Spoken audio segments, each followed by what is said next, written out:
Hello everyone and welcome to another All Will Be One traditional draft, and this will be my final All Will Be One draft on the channel. The queue times are very long at this point. This took almost 10 minutes to fire, and I've also been quite busy, and I'm still gonna be a little bit busy before the next set releases outside of my Magic Arena hobby. So as you have noticed, I haven't uploaded that many videos in the last few days, but this will be the final. All will be one draft. Maybe I will have one more Innistrad remastered draft, and then of course the pack opening video for the All will be one and craft everything video will be also happening before the next set releases. This pack has a porcelain zealot, which I do think is good. Of course, the rare is not a limited playable. Zealot is fine pick, not the strongest ever. Reservoir can be very good in the specific deck, but I'm not going to first pick that. This is a fairly weak pack in fact, but I'll take the Zealot. Nothing wrong with that, even if you don't play like a lot of, you know, toxic creatures. This is a fine one, but usually white will have a bunch of toxic creatures. Now this pack, on the other hand, is pretty darn good because they are, I mean, basically someone took the rare and all the uncommons are worth considering now. The Blooded Ambassador would be good because it would be, allowing me to stay completely white with two pretty decent uncommons. Drown in Ichor, which is the best card in the pack, is a reasonable pick. And then, of course, the Slaughter Singer, because the Zealot is at its best in a toxic deck, and of course, this is just an amazing 2-drop for the green-white toxic deck. So, am I gonna try to draft a toxic archetype in the last draft of the set? I drafted, I think, quite a bit of black, so I'm gonna take the Singer now and let's see how it goes. I'll try to be green-white toxic deck, but and then I'm gonna get punished by getting past an Anoint with Affliction here after passing the black uncommon removal. There is also a Rebel Salvo here, so I don't know how these cards are here. No one even took the rare. Only one uncommon has been taken, and a common has been taken over the Rebel Salvo and this Affliction. So maybe something like the Copperhoof Vorak, someone forces that, some kind of a green archetype. The Seed Core is also fine when you play Toxic archetype. You will be able to get the +2/+1 ability. You will be able to use it somehow. But I mean, this pick has to be either the Rebel Salvo or the Affliction. I think the Salvo is slightly better. If I took the black removal spell, this would be the easiest continuation. But since I passed that thing, maybe I'll take the Salvo. Yeah, I could be red-white still. And could be red-green. Sorry, white-green as well. This pack is good though. I mean, I should take the white card in here. Because it works with both the green-white and red-white plan. Also, it's just both of these are very good. Now, which one is better? The Chorus is. It is, I mean, of course, a good 1-drop allows you to curve out nicely, but this is fairly strong card even in any deck, basically in the red-white where you might not care about the toxic stuff that much. This is gonna be better as a 2-drop. I think I'll take the Deep Faith thing, but you could take the Chorus here. I don't think it's a wrong pick by any means, but I like the 2/2 slightly more.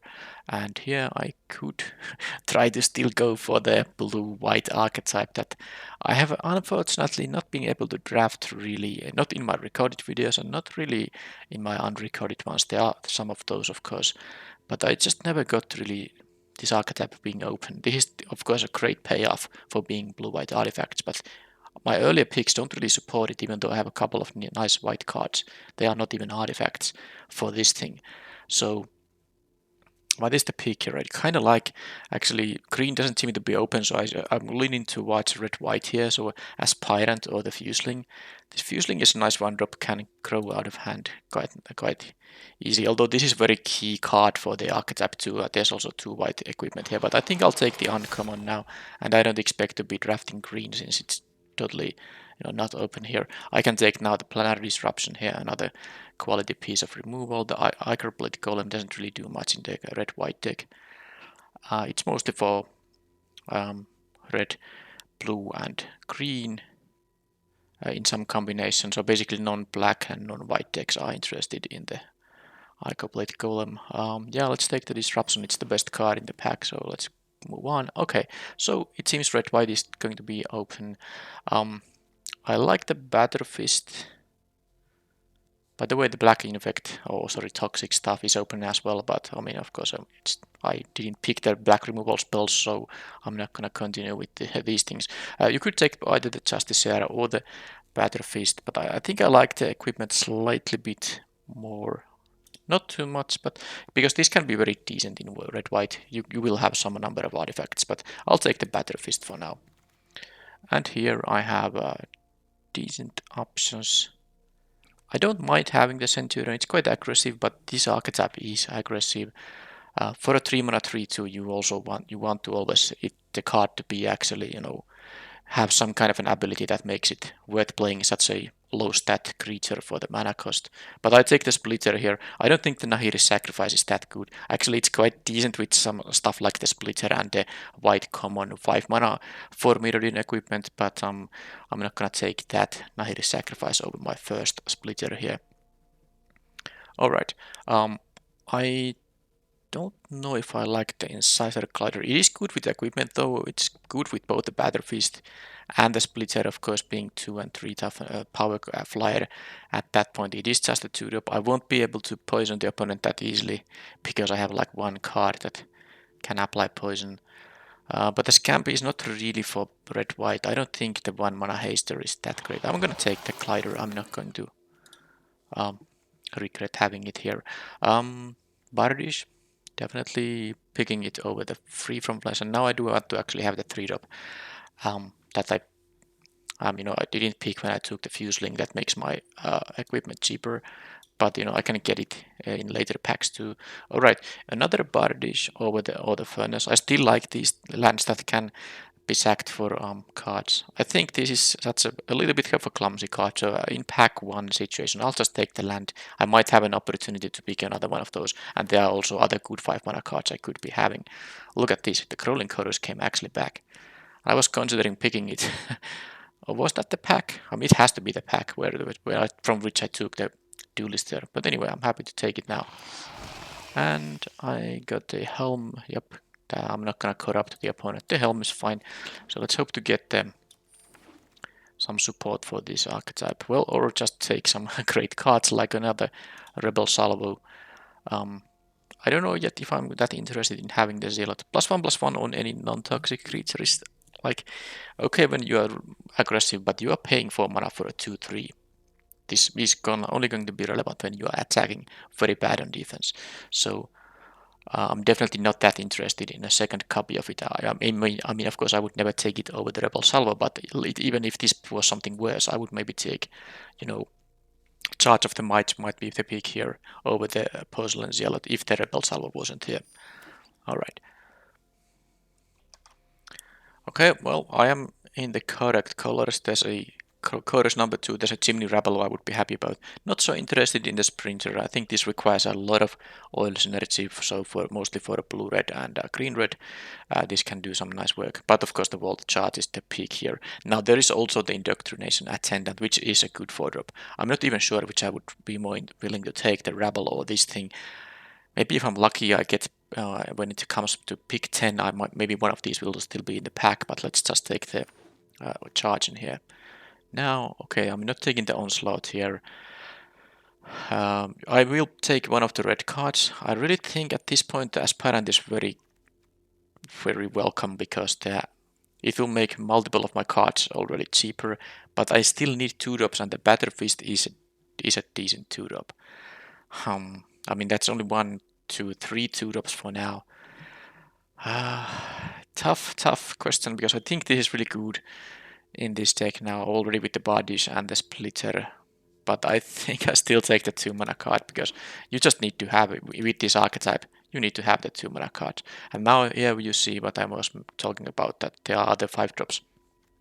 When I didn't take the second copy of the Mirren Bardish in the previous pack, when I had the option to do that, Furnace Strider is one of the 5-drops I'm much more willing to play than than additional copies of the bodies. So this is gonna be the peak. I'm not taking the expanse, even though I'm a fan of getting these mana fixing lands. Furnace Strider is a really good drop, and I want to have it in basically any of my red decks. One copy of those cards is very welcome.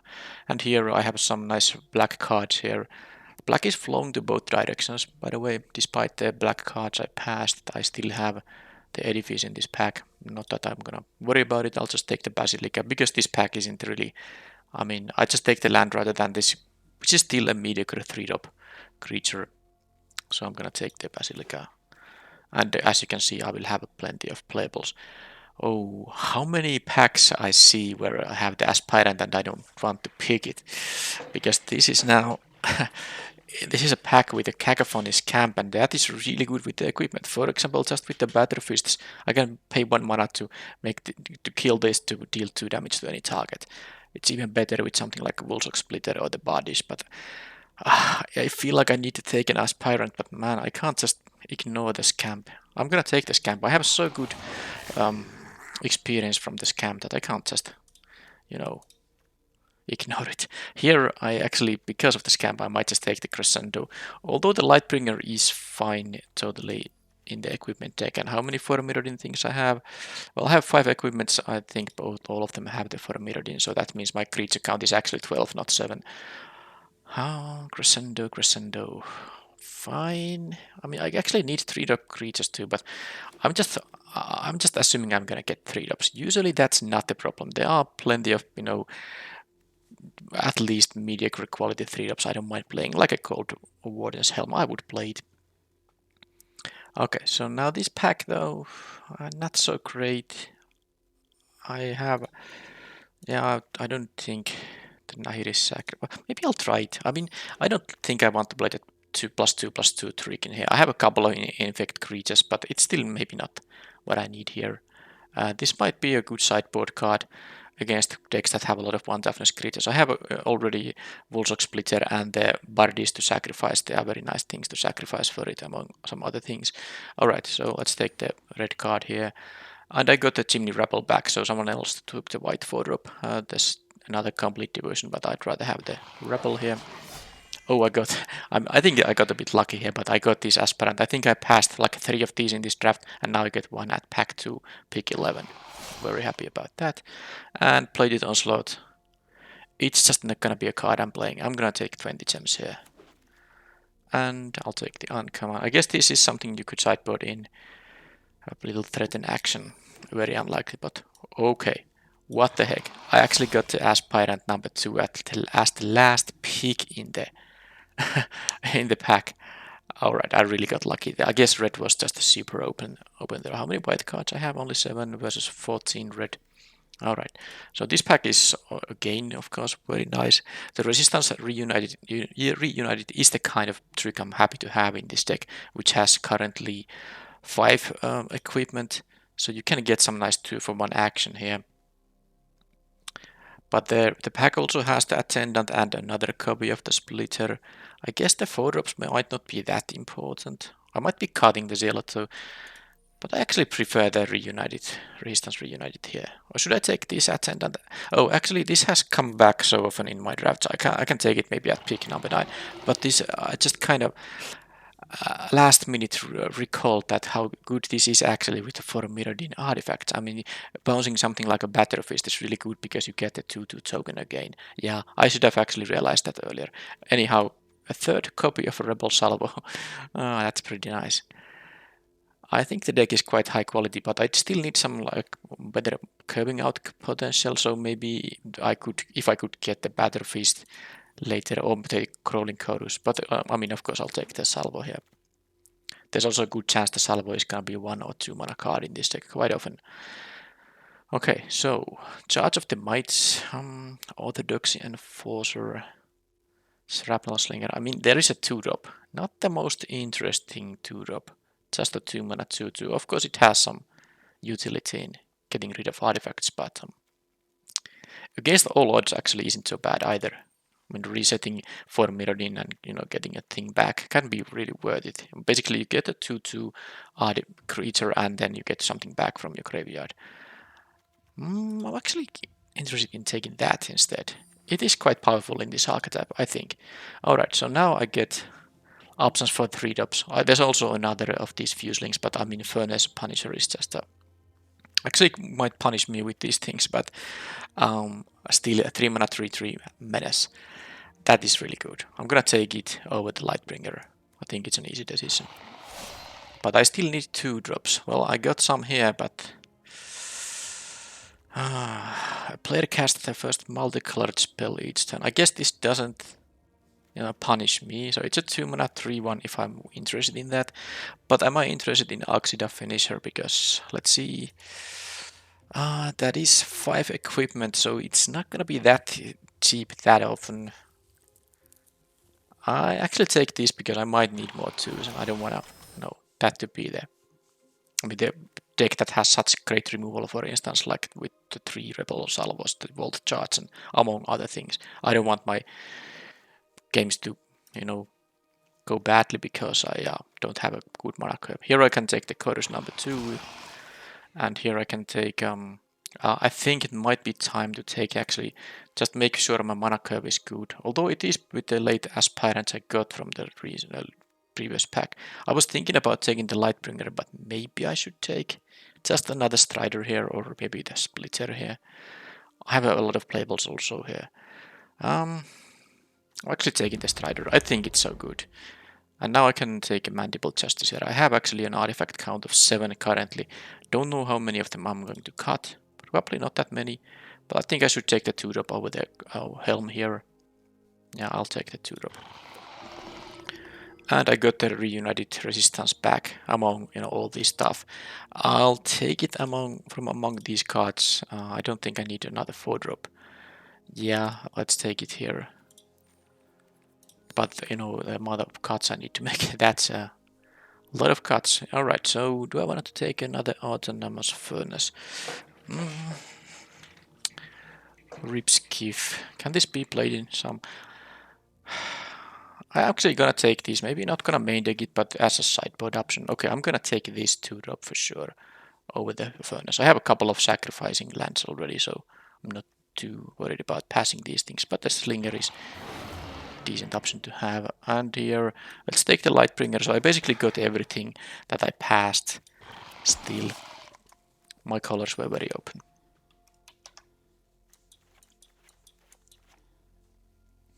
That is 33 non-lands. With these 5-drops, this amount of 5-drops, and also a fairly large number of 4-drops, I will definitely be playing 17 lands. Some red-white decks are definitely 16 land decks, but this is not. Also with 2 sacrificable lands, running 17 is slightly better than having none of those. A little bit of a flood protection if I happen to draw one of these among the lands I draw during a match or a game. From the main deck, I will be cutting. I think the Porcelain Zealot just isn't gonna be the kind of 4-drop that's. I mean, it's definitely. I'm gonna have to cut some of these 4-drops, and that's not among the best of these for this deck. In some decks, it can be the best 4-drop, but not in this deck. Okay, I'm gonna cut the Ripskiff too. I think all these 4 cards I am happy to have. This also can return artifacts if someone kills one of my equipment, although I don't think that's gonna be very likely, but this can return artifacts from the graveyard too. And then, how important is going to be Incisor Glider? How about the 3-drops? Do I want to play the Lightbringer? That is like 5 creatures on turn 3. I like that amount though. Okay, type creature or for Mirrodin, I think. Is this gonna? Don't know why I'm gonna putting that with caps. I think this is going to work. Yep, this is gonna. No, it's not. Do I need the exclamation mark here? It was maybe I need to put like as an oracle wording for Mirrodin. All right. No, I don't know how I'm messing this up now. Type creature or type equipment. That's gonna work because I have no equipment that don't have for Mirrodin here, so that's gonna work. Now, this is my creature curve. So basically, total non-creatures are 1, 2, 3, 4, 5, 6, 9 ones. I'm going to cut the sacrifice from the main deck. It's going to be a sideboard card at best. I know I can still cut this. It's a little bit clumsy and I have a somewhat heavy mana curve here. So I could see cutting this because on turn 4 this doesn't necessarily do anything unless your early drop died and you have something to blink. But let's see the fun drops. I think the Crawling Chorus isn't going to be that important for this deck. I'm going to cut at least one. And then the 2 drops. That's 1, 2, 3, 4, 5, 6, 7. I'm not convinced the Chronicler is that great, even though this might actually get me a card in some matchups. So I need to at least remember this when I'm sideboarding. If I see your opponent have golden cards, definitely that can be sideboarded in to get a little bit of value. I have no multicolored spells of my own here, so I can't give them any cards accidentally. So the Incisor Glider is probably that. I mean, it's still a 1 power 2-drop, and even though it is good with equipment, I think it's the 2-drop I'm going to cut as the first card in here. This is still 8 artifacts, so that's a decent amount of triggers for the Justiciar. And a 2-1 Lifelinker is not the worst. Okay, but this is 28. I'm going to cut actually 5 more cards if I'm going to play all the 5s, all the 4s. So I'm just gonna have to cut with a heavy hand here. The chorus number 2 goes. And I think that against all odds goes. That's the only 8 white cards, by the way. And maybe I need to cut the Chronicler here too. I do think the Slinger is slightly better. And then maybe the Lightbringer. It is good with the equipment, but I in the end have only 5 of them. And I definitely prefer the Aspirant over it, and the Helm maybe as well. You could maybe cut the Crescendo here, right? I prefer the Reunited, Resistance Reunited here for sure. So this is actually 5 very nice removal spells, all are very high quality removal spells. And 1 combat trick should do the trick, because I have also some big hitters here. I have the equipment that I can move around to make my creatures, at least harder to block. So I don't need to have that many tricks for this deck. I'd rather keep my creature count high enough. So this is now 13 creatures plus all the 5 for Mirrodin equipment. That is still 18, so I definitely can cut a creature. But let's maybe just cut the Blazing Crescendo and maybe the Lightbringer. I mean, I have only 1 card to make here, so I do want to play the 5 2-drops, and both of these 1-drops. I quite like those 1-drops. That's 8 white cards, but I mean, I'm still playing a lot of planes here. It's not really... I mean, can I be mono red? I guess I could be mono red if I just, cut all the white and add more red cards. But white has some very nice 4-drops here. I like the Paradies here. I like a 2-drops in here. Disruption. Yeah, I will be playing white red, not mono red. So, the final cut, and I will definitely play 17 lands with this deck. I'm not going to try to work with 16. Also, when you want to move around this equipment, extra mana can be valuable in that. Alright, so I'm considering between the Helm and the Lightbringer. Against an unknown opponent. I could see one or the other being better in a specific matchup, so I can switch around them when I'm sideboarding, but as a main deck option. I have a couple of aspirants. They do synergize with the Helm a little bit. The +1 isn't great. This is mostly just a 2, 3. It does trigger the Justiciar, whereas this thing doesn't. And if I'm gonna cut the Helm, that's 1 fewer equipment to combine with the Lightbringer. That would have only 4 equipment in the deck at that point. So yeah, I'm not cutting the 4s, and I'm not cutting the 5s either. That's just not going to happen. So this is now 15, 5 plus 13, I mean 18 creatures, basically. So, the Shrapnel Slinger, but I just don't want to cut any more 2s. I'm going to cut the Lightbringer. That's it. And that's the main deck now. Minus the lands, of course. Yep, when your colors are open, you will have to cut a lot of cards, but it's still better just to play the 14 cards. Don't really think that maybe you can play 41, 42 cards because the cards are so tough. I definitely want in every game have maximum chance to draw my Rebel Salvos and the Attendant, which is quite nice with all the 4 mirrored in. And I want to be able to have a turn 3 Aspirant whenever possible to make my equipment cheaper. So definitely I don't want to cut my chances to draw all that. So I'm gonna always cut down to 40 cards. No matter how good cards I need to cut, because there's definitely something very good in this sideboard that I could have in this deck and not be sad about it at all. Like the Crescendo and the Against All Odds. But I will play this as my main deck and adjust based on what I see from the opponent. Now I have a lot more red cards, but I do have cheap. Well, not counting the. Okay, the 2 of these are not really turn 2 plays, but I still have 2 white cards for turn 2. Because I'm thinking about 10-7 mana base here. I think with only 7 white cards total, I have to play 10-7 instead of a 9-8, which is what would you usually play with a more balanced number of colored spells. But when you have 7 out of 23 spells, so that's like less than a third of my spells are white, so I can play 10-7 split here. Alright, this is the main deck.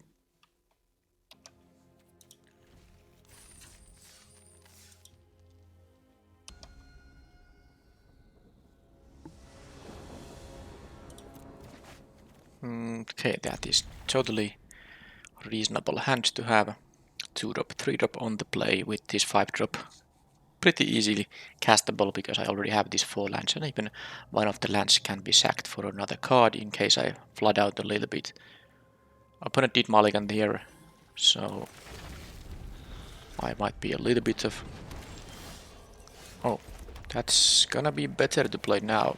Battlefist will trigger it.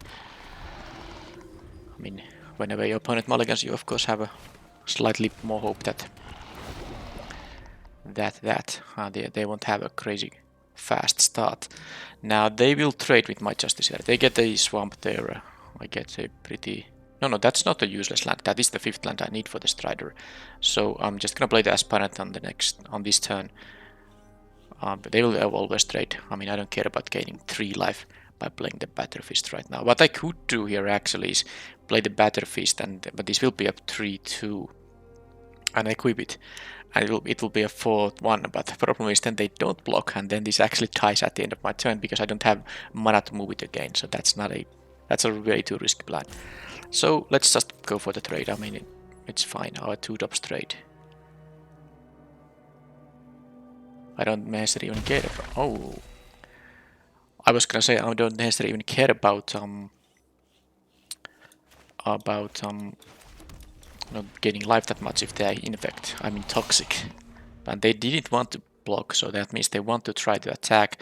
My Aspirant is gonna block here if it can. I'm gonna take a trick out of them. I can't. Okay, so we are off to the races. Okay, that was an amazing draw because now I can double spell on this turn. And next turn I can play the Strider.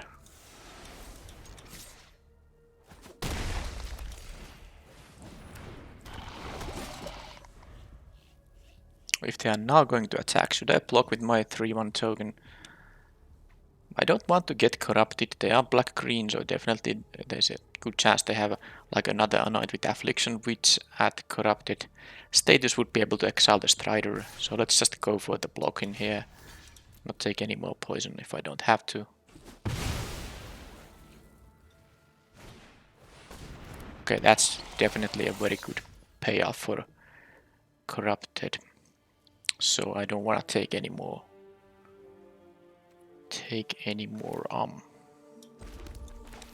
Poison.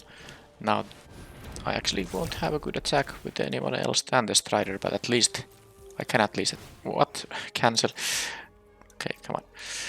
At least I have this attack So this can sometimes blank quite easily, but of course my deck has multiple equipment that enhance power, although another Battery Fist wouldn't really help in making the Deep Faith Duelist any bigger. It would die. Okay, there's that I can trade with.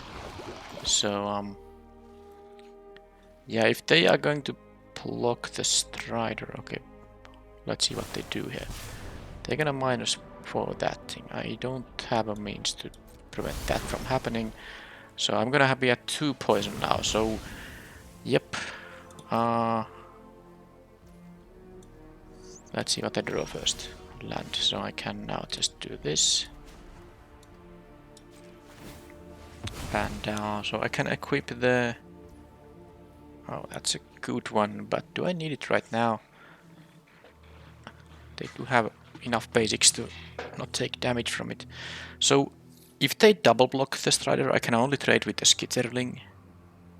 But if I equip, make it into a 5-4, they would lose both.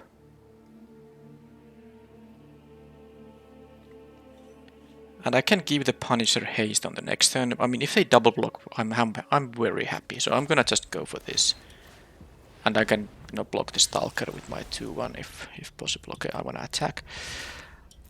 Yeah, definitely don't mind the double block here. They go to 6 if they don't block. And of course, jump blocking for them is just strictly worse than double blocking, so they might just go for it. So I don't have to worry about the Skitterling giving them an amazing amount of value anymore.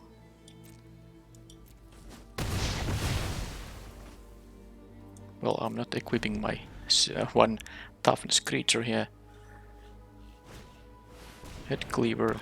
Okay, they have good blockers. Alright, but now I can do some things. Do I have all the mana? I'm still going to... Nah, that's actually... Because when I play this will be a 3-2 and then I can actually equip it. It will be a 4-1 and then I would have to move it away. Because otherwise it would die at the end of the turn. But then I can't play my Punisher. So is it more important to just play the Punisher too? I will kind of waste the trigger, but... Guess I can also equip it. Is it important to attack for 4 now? They wouldn't be blocking it. I mean, if they are, I'm happy if they trade with it. I will take the 2, but it's kind of... I can't really... I guess if I would play both of these, they might not be able to attack, but it's risky for me to block, make a double block, and then they have the indestructible death touch streak, and I lose both of my... I can't block this guy. It's too risky when they have cards in hand. So... I kind of feel I want to attack for 4 here, but I'm not sure. This is really tough, because I can just play these and pass. Then attack on the next turn. I guess I'm gonna just play my hand here. It's also possible I draw more spells, so I will have full mana to move the equipment and play spells next turn. But it was possible to, play just the Helm, equip these with the Battery Fist, make them go to 7. I guess if they had less life than 11, that would have been more interesting. Like, if they go from 7 to 3, that's totally different. But when they are at 7, it's not even gonna be that great. They get another land here. Oh, more colors.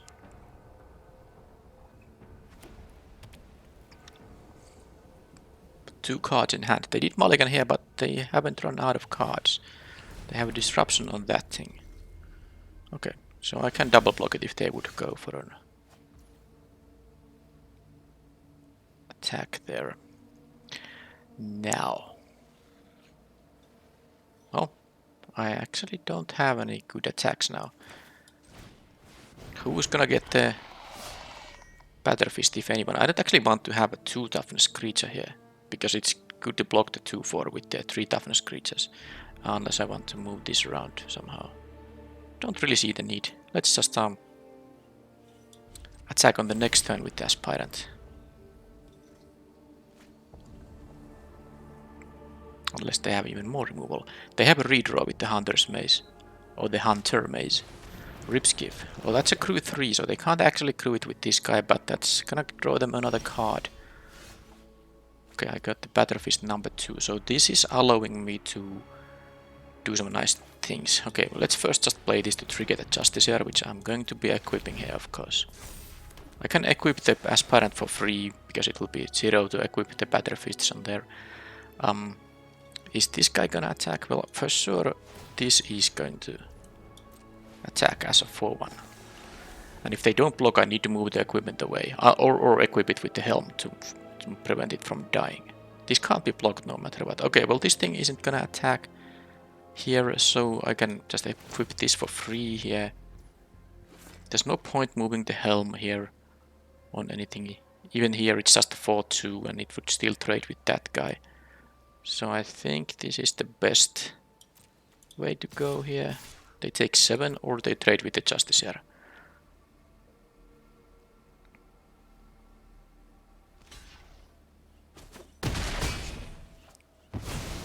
And then I can move this around. There's no point equipping the Aspirant with it because it will be free anyway. Let's move it here maybe. Although, let's see if they can accrue this. Yeah, actually double blocking it with these guys is better now because I won't lose them. Yeah. I mean, I will lose only 1 because they have a combined toughness of 5. So yeah. I don't think they really are in a position to attack with the Ripskiff, but why not? Okay, that's gonna allow them to splash. I don't know what the splashed card is, but they do have some fixing, so they can actually make the splash happen. I have seen 3 cards that fix their mana, Dune Mover, Thirsting Roots, and now the Prism number. Okay, Prism number 2. That's a lot of tempo loss, though.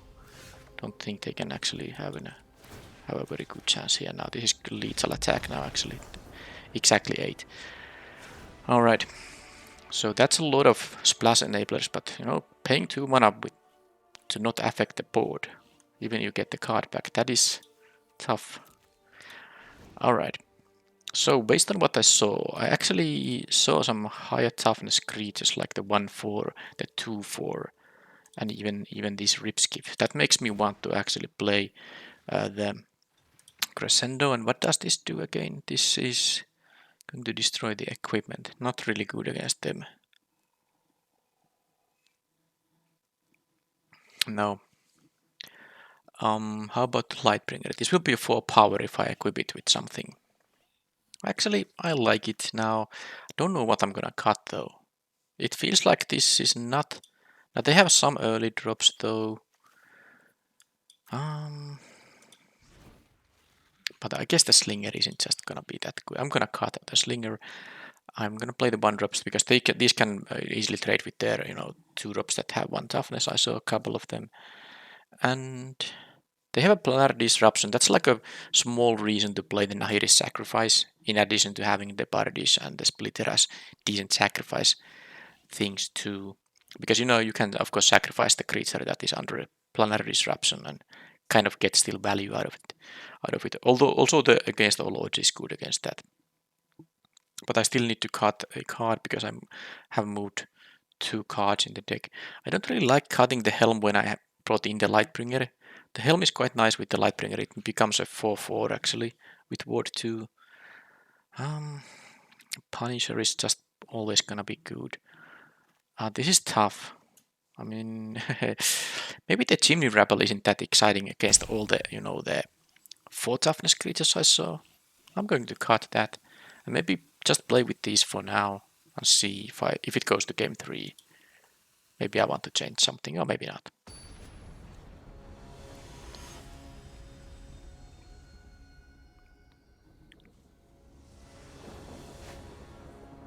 This hand is actually decent because if I draw 1 land, I can play so many things. Yeah, I'm gonna keep it. Just 1 land, even if it's a mountain. And hopefully, of course, they don't have a 2-drop, but I mean, it's quite likely to have a 2-drop, so... Okay, well, they had a play for turn 2, but not affecting the board. Alright, this is fine. Now I can just play whatever I want, depending on what they play now. Okay, they have the basics, so this fixing is unnecessary now. Well, I'm happy they used their turns 2 and 3 for that kind of stuff, because that allows me to not get punished with these guys. So, both of these things have menace. This has more power though. And while this does make the splitter cheaper, it's not gonna benefit me on the next turn. Unless, no, even with another aspirant, this is still gonna cost 2. So I'm going to start with the Punisher now, because it is the most, capable of dealing damage. And then next turn, of course, the aspirant is better to play before the splitter, because if I have a land on turn 5, okay, they have this white card. That's not really a splashable one. Okay, bye-bye, that guy. So, I should play this aspirant now, because if I draw an untapped land on the next turn, well, I could play the Strider, but I have also the option to play, play the aspirant number 2, and then this will be a 2 mana card. But let's see.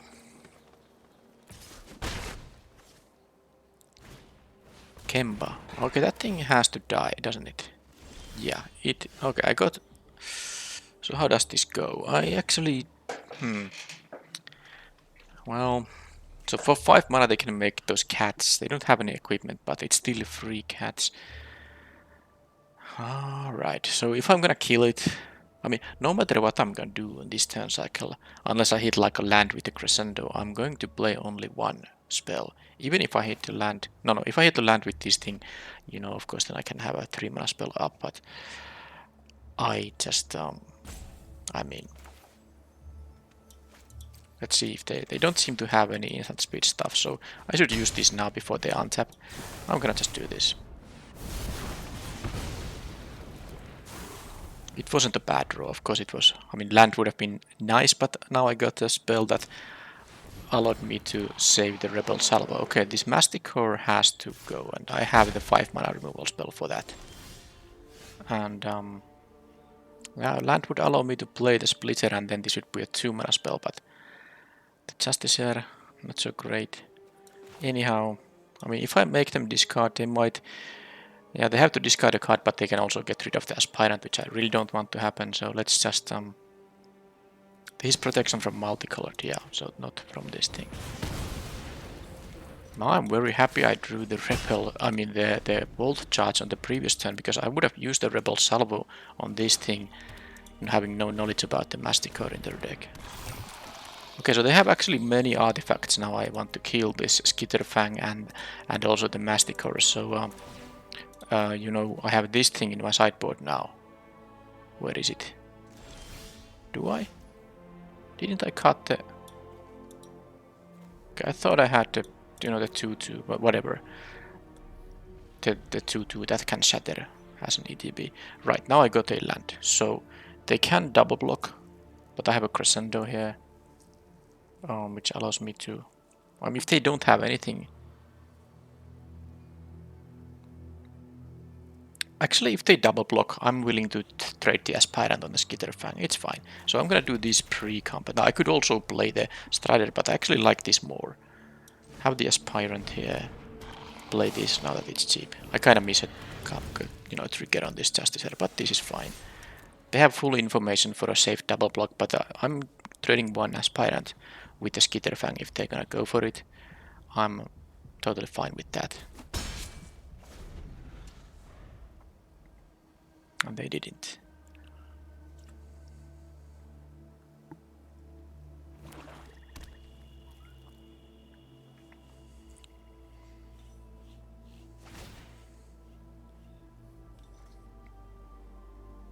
Okay, so they can take an oil counter to get, lifelink. Nah, it doesn't even do anything here. So that's another land. So they are having all the untapped mana. I don't think I'm gonna Strider this turn, because I don't have mana for the crescendo in that case. Do I wanna move the Splitter? No. I think this is just going to be an attack and see what they do. It actually doesn't seem like they're holding any spells because they have instant priority. So now I can let this trade happen or try to crescendo. I actually don't mind this happening, because I'd rather play the Strider anyway.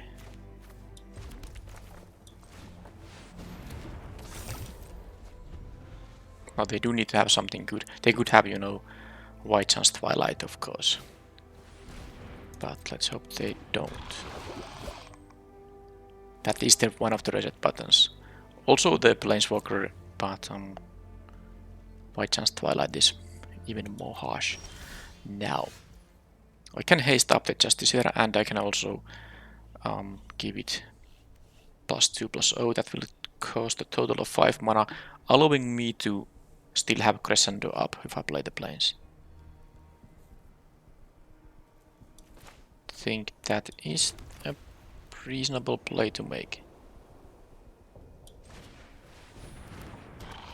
Because I have to equip it, otherwise this 1/3 can just eat it for free, so let's do like this. This is fine. Haste it up. And I don't care how they're gonna trade with something, but I mean I have a lot more creatures than they, so I'm of course totally winning here if they don't have some kind of reset button, and I need to win before they have such a reset button. I mean, if they have that in their deck. If they don't, I've already won, I would say.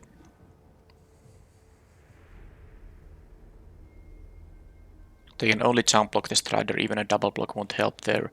And this can't be blocked by the Stalker because of the menace, so yep. So now I could save this Justiciar, or even better, I could just go for a lethal damage, and I think I'm gonna go for lethal here. Let's see what happens. And that's it.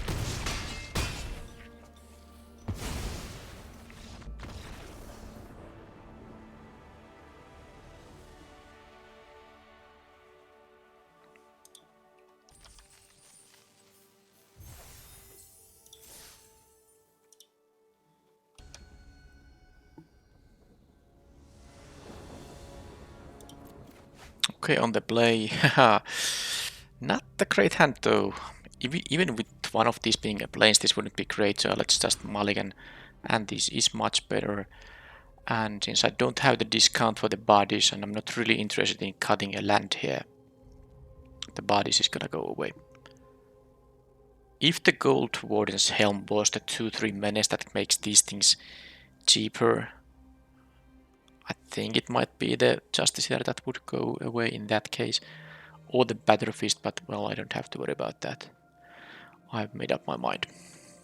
The opponent is thinking about the mulligan, so I'm gonna pause the recording until they are ready.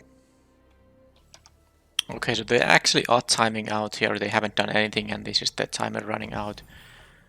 So they auto kept that thing, and this is now possible that they don't have any. I mean, they are just AFA key. And that means they will concede the match here if they don't do anything here. So I'll pause again. Okay, so they actually woke up and and played the land, so they just didn't get to choose the mulligan. I have a good draw here, though. So this is now game on. Copper Longlegs. Well, I do have just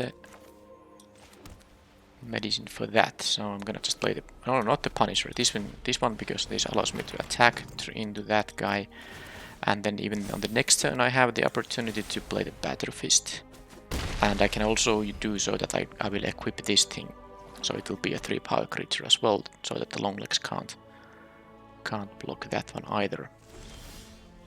Oh, and I can even play the tapped land now. This is all fine. This means I don't get to play my Punisher here, of course. But this is fine, because if they have like interaction, I'd rather use their interaction to deal with these creatures than my Punisher. So here, just do this and attack for 6 unless they have something. Of course they do have a 3 mana available, so it's totally possible they have something. But like I said, I'd rather them use the stuff on these things. Hopefully it's not like the instant enchantment that gives +2/+2. Okay, that was their thing, that's fine. There's no good block for them. Play the Basilica. Yeah, there's the 3 mana aura with flash that gives +2/+2. That would have been annoying. Okay, they played Tywar. This is not a bum Planeswalker. They can untap this guy, or they can mill and hope to find something. Okay, so do they get... Oh, they actually did hit. Well, they milled 3 cards, and they didn't have a creature in the graveyard that has mana value 2 or less, but they happened to mill one, so good for them. Now, I'll just... They can actually destroy my equipment with this kangaroo plume, but that would be fine. So if I still don't want, of course, them to have this planeswalker around, which means that I'll just attack with both, and the only way they can... Well, of course the 1/3 has a free block on the 2/2, but yeah, I'm gonna do this. Trading, you know, one of these tokens with the kangaroo plume is totally fine. Okay, they actually got 3 life there, because otherwise I would have been able to attack them with that thing. Do I want to move around the equipment? I guess there's no reason. I mean, if they attack with the kangaroo plume, I don't mind. I could make this into a 3/4. But if I move this equipment away, I guess that means they can't... And I'm of course talking about the helm in here. That would mean that they can trade with the rebel token. This would be a 3/1, but I don't mind if the Longlegs trades with the rebel token, so I'm actually going to go for this. This is fine. So, I mean, they can still double block the Punisher. Get more Longlegs. That is a lot of 1/3, so I do need to figure out for sideboarding. Like a Rebel Salvo. But they have the opportunity to sack the Kangaroo Plume to kill an artifact. Don't think I care about it too much. Rebel Salvo is of course great here, but I think I should just... there's no reason to... Yeah, I can crack this. I'm not gonna move around this equipment. I still have mana for the Salvo. I guess I should have tapped both planes exactly for this reason, because I could have had 2 mountains up for the double Salvo, but it's fine. I'm just happy to draw there another copy of that thing. Alright, so let's just go for the attack. If they double block, I can try to punish them with the Salvo. Although it's not that big of a punishment, they can still use the Kangaroo Plume too. Well, let's see if they go for the double block. I can just trade the Punisher with the Kangaroo Plume. Is that... Because here's what's gonna happen. If I kill the Longlegs in here, they will sack the Kangaroo Plume to destroy an equipment, and it would be the Batter Fist. And I don't want that to happen. Now I would have this thing alive though. And I have another Rebel Salvo if they play something nasty.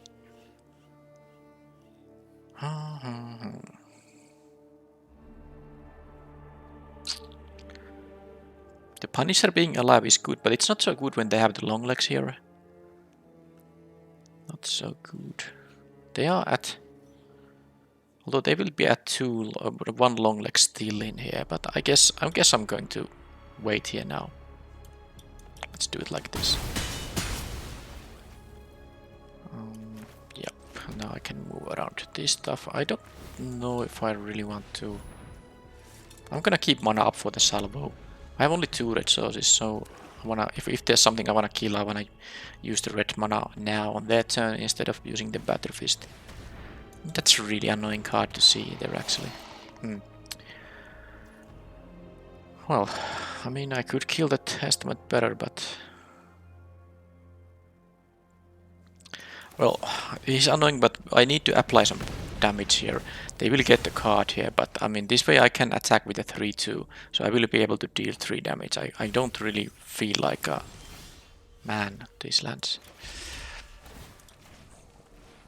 You know, not applying damage here, because this deck still needs to apply damage here.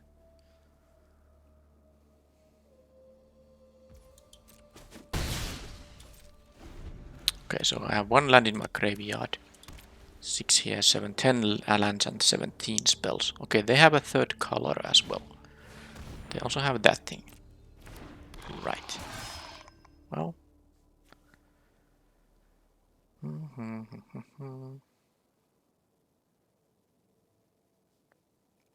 Just kill it before they get to trigger it. And now I need to draw spells, because I don't think the 1/3/2 here is gonna help too much. I'm not going to equip this with another Batter Fist, because then they can trade, and I think I'd rather deal 3 here. Oh, they are having the No? I was thinking they might have the -1/-1 with proliferate, but they just wanted to jump block instead, so I don't know what that means. Maybe they have a reset button.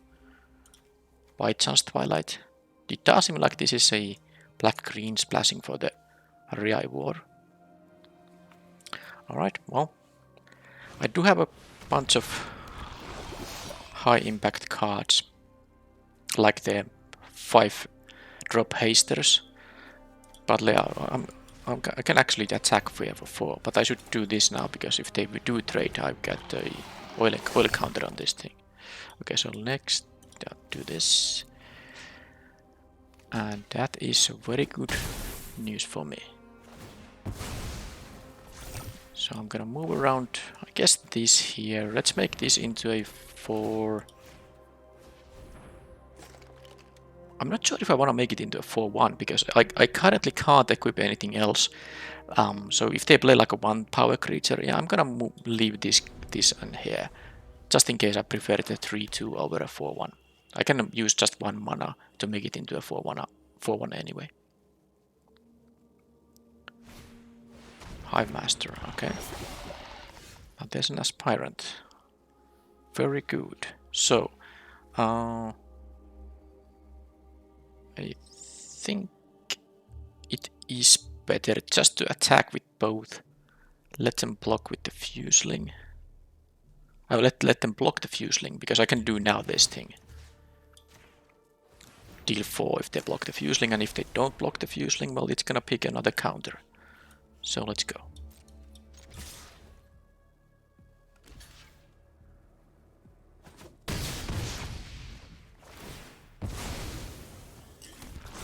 Don't care about the toxic thing. I'm gonna make this guy having more toughness, maybe.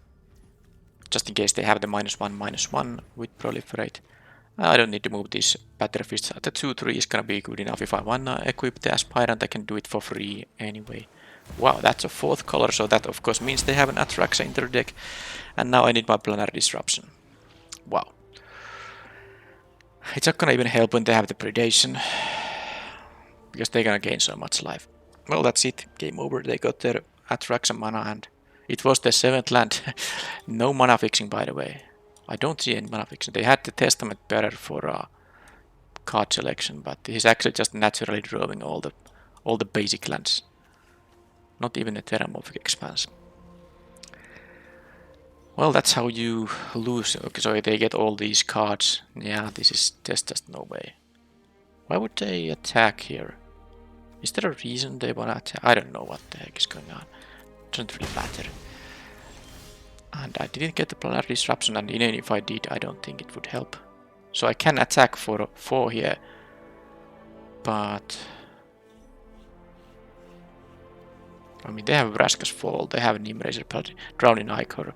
They didn't even take the +1/+2 because they have removal on my guys anyway. So I attack them to 5, then they get at least 7. Well, that is it. And they kill my board, of course. So, nice. What's happening then? I just need to be faster. I mean, that's just how it goes. Maybe the Blazing Crescendo will be useful in that sense. Shrapnel Slinger doesn't see any artifacts. It's just a 2/2, so I'm going to actually play the Crescendo over the Shrapnel Slinger. And how about anything else? Get to draw a card if they play Atraxa or the Ria War or Tyver. Is that really worth it? You know, that's potentially some card draw. Is it gonna be better than the Fuseling? I guess I'm gonna play the Chronicler here. Cut maybe the Fuseling. Not sure if I want to cut anything else than that. Yep, that's fine. I still like the Scamp with especially with the Crescendo and all the equipment that can enhance H power. This is fine.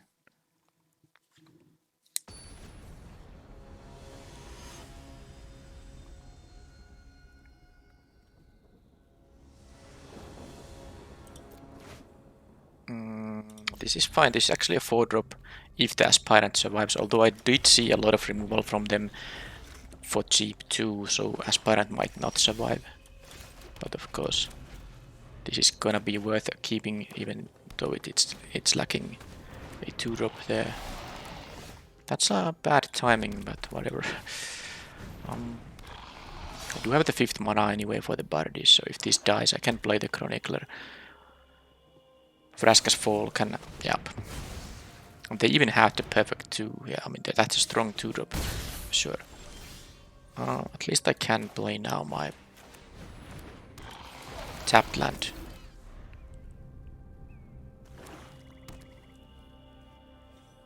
Kangaboom can kill the Chronicler too. I don't actually like that it can kill the Bardish. +2, +1 and Vigilance is good. And there's a Testament better, so... I don't know. They had the removal on my early drop. And now they can again have a 2-for-1 with the Testament better. Because they're gonna block the Chronicler. But then again... Am I really in a position to...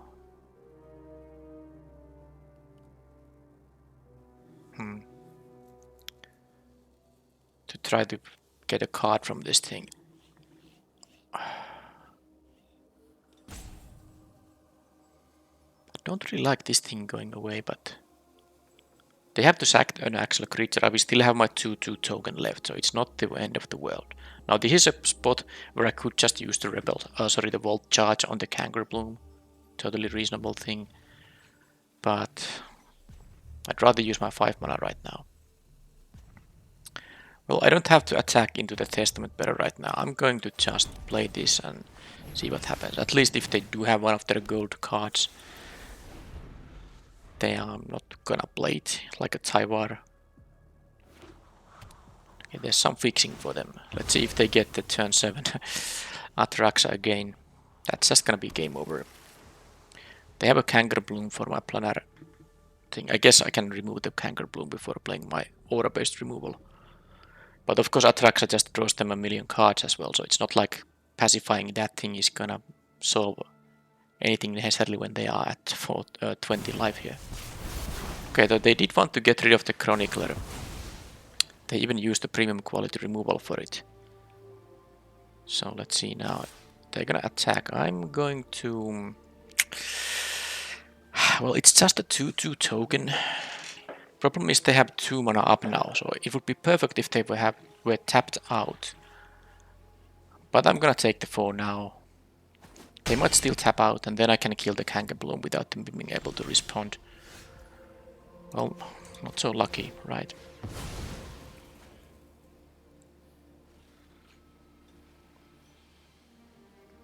Okay, why would they do that? That makes like no sense whatsoever.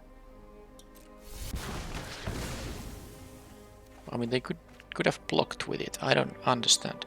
I should play these to have the mana available.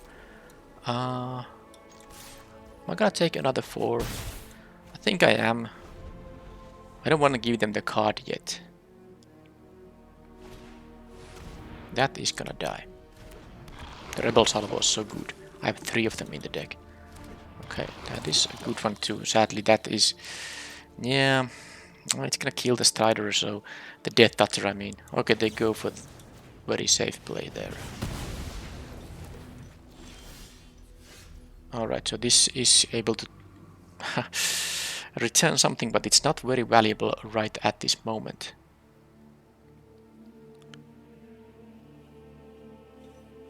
I don't really think I'm going to kill this better with, removal, so I'm gonna let them get the card right now. And then I'm gonna play the Strider, and then I probably Volt Charge the Skull Dweller if possible. What do they mill? They look at top 3, so 2 go to graveyard. They have used the Vraska's Fall, so this Finest Strider might survive.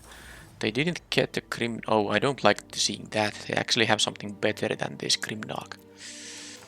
Well, I mean, that's what it is. So next turn, I can play the Attendant, return a land, and still have a mana to play the Volt Charge.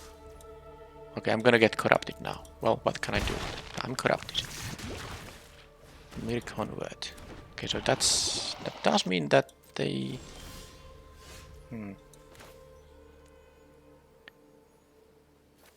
Well.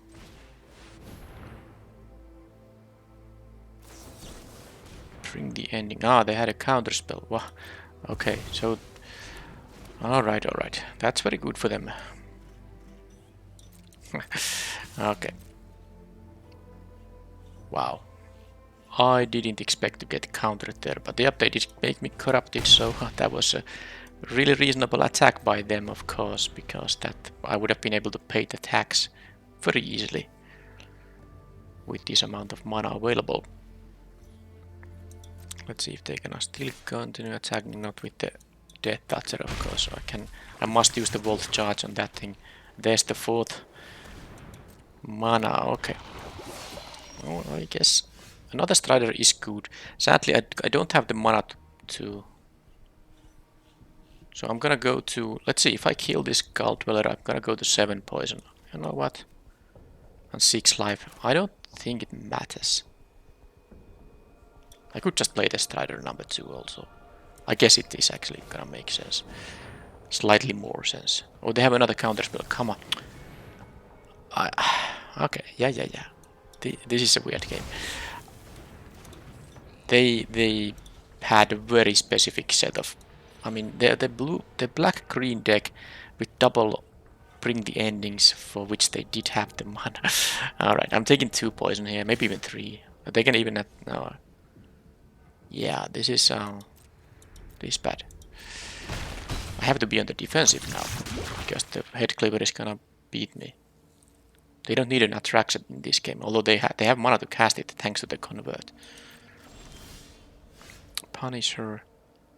So yep, I don't have like vigilance here, which I would need. I need to block all the stuff they have. So let's not do anything else than just this. I guess I can crack the furnace if I don't get to use my cards now.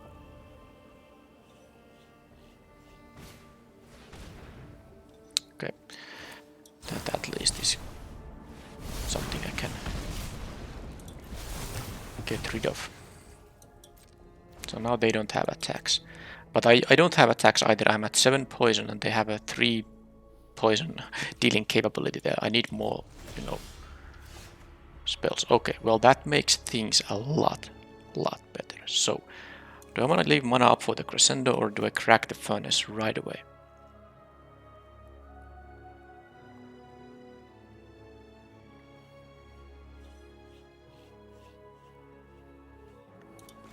I'm gonna crack the furnace right away.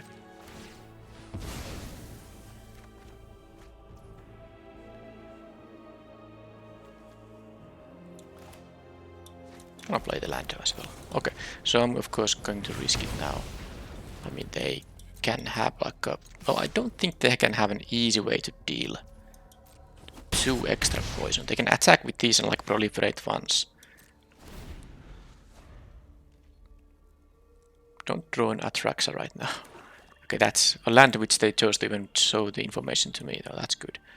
So they are not dead yet because... Okay, now they are. Now they are because I can play two pump spells to make the Punisher lethal. Alright.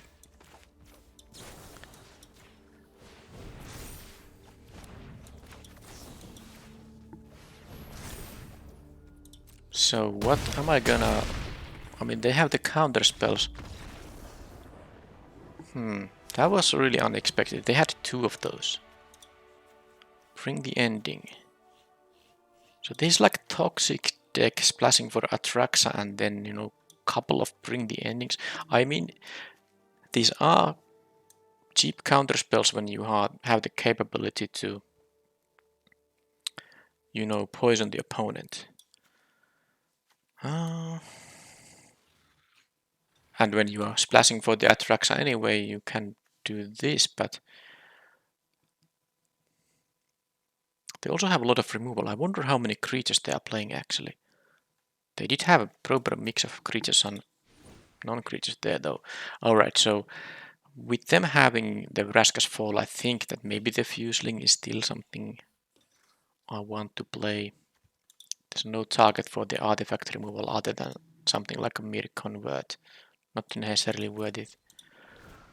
I don't like losing good stuff on the Vraska's Fall. Could also play the Crawling Chorus. Maybe. So playing cheap creatures to deal with the Vraska's Fall is always a good idea. But what I'm gonna cut, I'm not cutting the this heavy hitter category of cards. Chimney Rabble might be a thing I could cut actually. Because the 3/3 again, don't know how good it is gonna be. Yeah, maybe the 3/3 isn't just gonna be that good here. So let's play something cheap. Should it be the Fuseling which can grow, or this which is ultimately very good against the Vraska's Fall? But I think I'm gonna play the Fuseling that can actually grow. And then no need for the Zealot, don't think. The Lightbringer. Nah, I don't know. I think I'll still play the Chronicler here. They have multicolored cards. I saw 3, although I guess if there is an Atraxa, it's kind of game over at that point. But the 2 other ones I saw, not so much. Alright, what is this hand? Gonna mulligan that for sure, and this is a 1-lander. So if I do draw 1 land in 2 draw steps, this actually can play the Fuseling and the Chronicler and Crescendo digging another land. So I'm gonna keep this, not have the Resistance Reunited here. And I need to draw a land in 2 draws. I don't want to go to 5. I like my chances more by gambling here a little bit. Which, paid off. So 4-color deck. But I guess they don't have anything else from white than the Atraxa. Okay, got the lands. So let's just see if I can deal any damage here and then play the Chronicler.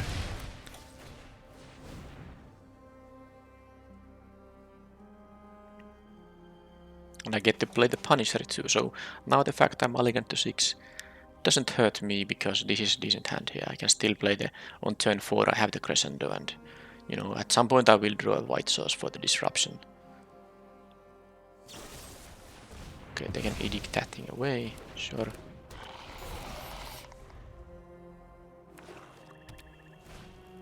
Hive Master, which I could disrupt.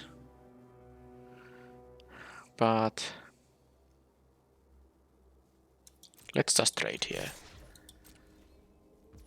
Oh, they actually don't. Wow, they are up for the races. I guess they do have,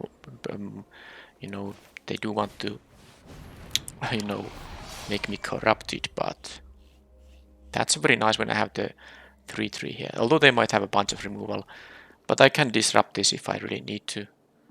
I hope I don't have to. Predation there works. Well, I take 1 poison now, and I'm gonna be able to. Oh, they have. Well, like I said, they have a lot of removal, and I draw a. Well, I'm gonna do this now. What can I do here? Yeah. So with this, 3 pieces of interaction, and if they just draw another creature, they have the land there, which they didn't crack right now. I saw the Grimnark from there, so I won't be playing the land. I'd rather discard land. That means I don't have the Crescendo up now. But I think if they have the Grimnark, don't want to discard my actual spell here. I can play this land. Not kind of desperate enough to play this just to hit a spell. I'm gonna wait 1 more turn. They have the 6 mana for the Grimnark now. It's a 5/5 Death Toucher. Sporsinger. Well, I'm gonna be corrupted now. Of course, I was always gonna be corrupted when I didn't have a block for this thing, but they do have another. The thing is, this has now Vigilance, so they actually have the blue mana. They have the blue mana up. That is the thing for the counterspell. Let's play the Helm first. See what I think they are gonna counter this. If they have the counterspell, they have to tap the Mere Convert. Okay, they weren't interested in that. now. I don't really know if I want to, because they can double block and I can't kill them both. The counter spells are annoying. Now they do have the priority because of the Hunter Maze, which they can crack. Because I can play a land, equip the helm on here, it will cost. I don't even need to play the land, equipping is only gonna be 1 mana. And then if they double block, I can really... I mean, I guess I'm gonna try it.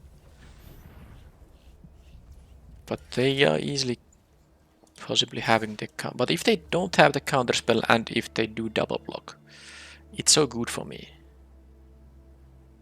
And if they do have the counter spell, well, I get rid of the mirror convert, which is, you know, one way that they can actually, you know, get to the Atraxa mana. But here we go, bring the ending. I mean, that is very sad, but it is what it is. Okay, this thing has vigilance, by the way, so now I don't even have a blocking ability there. Cover long legs. I mean, I have, but well, I guess I'm gonna at this point trade. I don't need to. I mean, their long legs is gonna make it, so I don't know why they played it with pre-combat, because I would have taken it otherwise. But I guess that's what they did. Well, the good news is they don't have Atraxa mana. They need both white and blue for that. So the convert dying. But of course, because this is a 2-for-1, so I'm of course sad that it got countered. But I had no really nothing else going on there. So I mean, I guess I could have not. I could have not done that. I mean, I could have just traded without trying to play this, because when they lose the mirror convert, then they don't have the blue mana available. Okay, well that's some. I'm gonna discard a mountain. That's the reason I kept it in my hand, and then I'm gonna just, you know, kill it. Kill it, and then I just need to draw something. It's a top deck war. That is a good one, but not quite good enough, because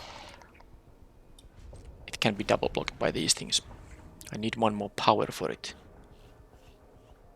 They finally cracked the land there.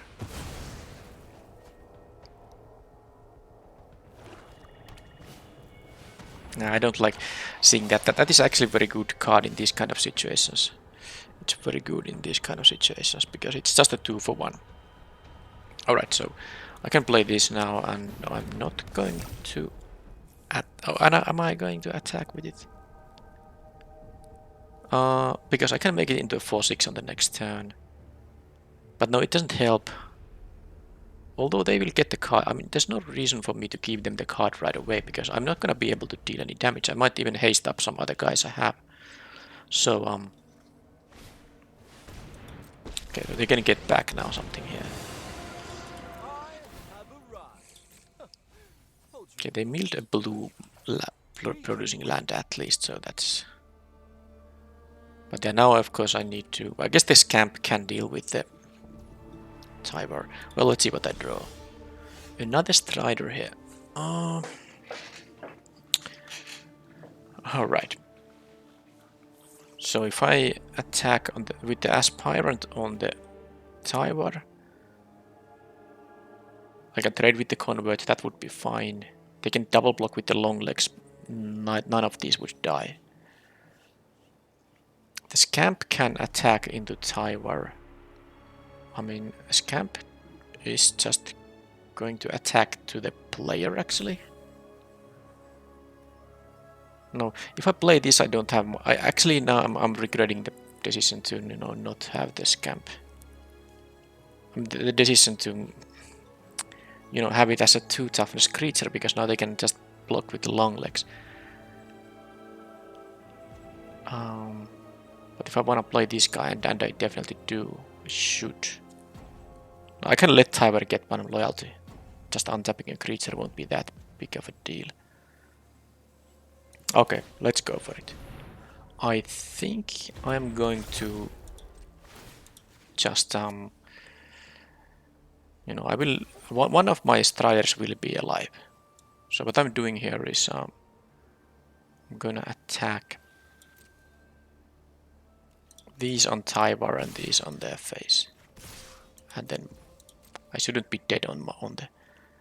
Even if they take it all, I'm not dying. So they can do that, which I expected to happen. And now Tyvar is gonna die. And they're gonna take 4.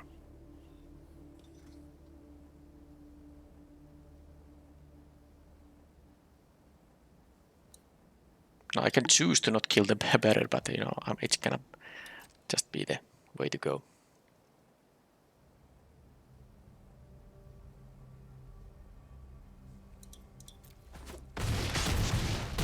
So I still have 1 Strider left.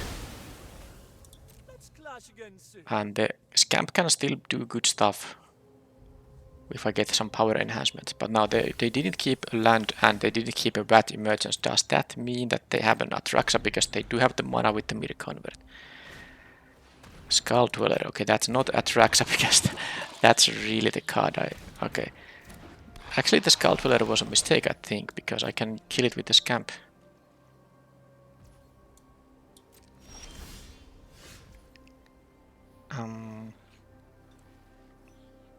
Can I do some additional tricks?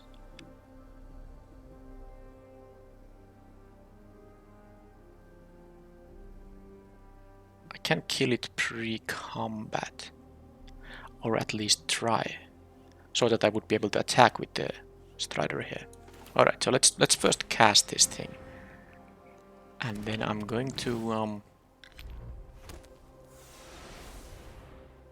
you know, do this thing.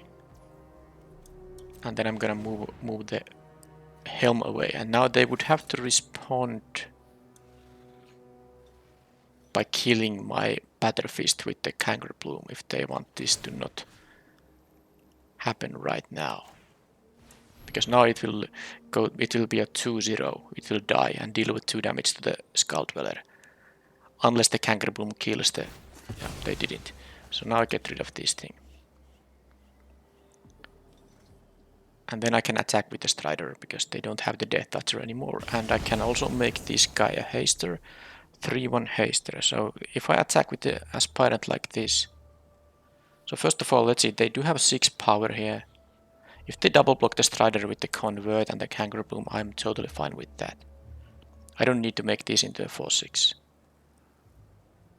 If I make this into a 3-1... Yeah, I think this is fine. If I do exactly this, it is fine. Give it haste. Because I of course need to win before they can find Atraxa. And if they have to block with Mirror Convert, they won't have mana for Atraxa. So let's see what happens now. The Kangaroo Bloom, by the way, could also kill the Planetary Disruption, but I don't think it kind of matters because it's just a 3-2 there as well. Well, they can do that. They can jump block and then kill the... Okay, that I don't know. I mean, I think the Planetary Disruption was a better idea to kill. So they basically just... So what they did there is they actually just, you know, jump blocked these and killed the Batterfist. But this, of course, returned back to 2 toughness, so the Longlegs couldn't kill it. Just don't draw an Atraxa. And I drew my 3rd Rebel Salvo, did I? No, I had only 1 in this game. Okay. Alright, so any reason to move things around? Not really. I know I can kill something right now, but it doesn't make any sense because I'm not having a lethal attack here, even if I kill like the Mirror Convert. They are forced to jump block, but they are forced to jump block regardless. I don't mind the Convert trading with the 2-2.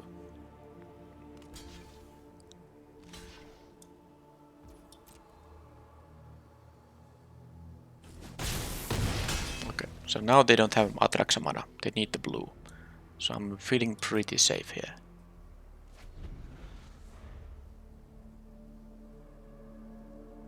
Unless they drop an island and that. Okay, that is going to just die, I think.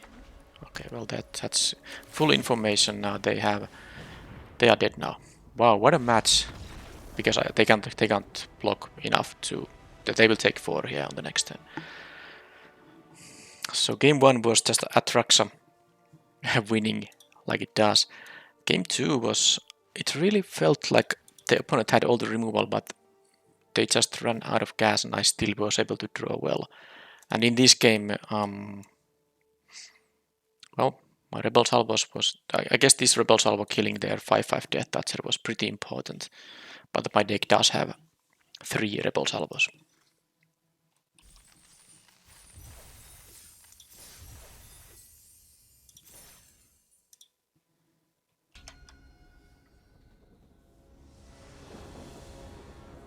So this will be my final match of Phyrexia All Will Be One. The format wasn't that liked by the popular opinion was really saying that this is maybe a too fast format, which it might be in best of one. This is actually a mulligan. But I like in best of 3 at least. I didn't play best of 1 really much at all. Got the trick here. So I think it's not a bad set. Not the greatest of course, but I was happy drafting this. This has some number of you know, very different archetypes, even though Toxic is of course a strong theme in the set across multiple colors, but I mean it's supposed to be that way, I think. Okay, they are gonna go for 2 poison counters right away. So I can now try to let's see. No, it's still gonna be the Helm. This is mana inefficient. So I'm gonna play the Helm because I don't mind trading with this token, but of course if they just continue having removal, it's gonna be a little bit annoying, but at least I will have a 2 mana Rebel Salvo up. Okay, that's not so bad. Let's see if they have a trick here. They did not. So the Fuseling can now trade with that thing, and I even got the 4 mana 4th land here, so I can play the Punishers to start attacking.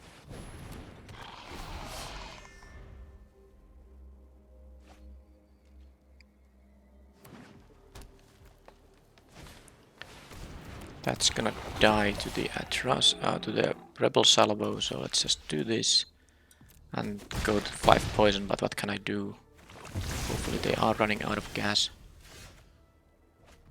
And Untapped Land would have been slightly better because I would be able to play this and then this would be a 1 mana card, but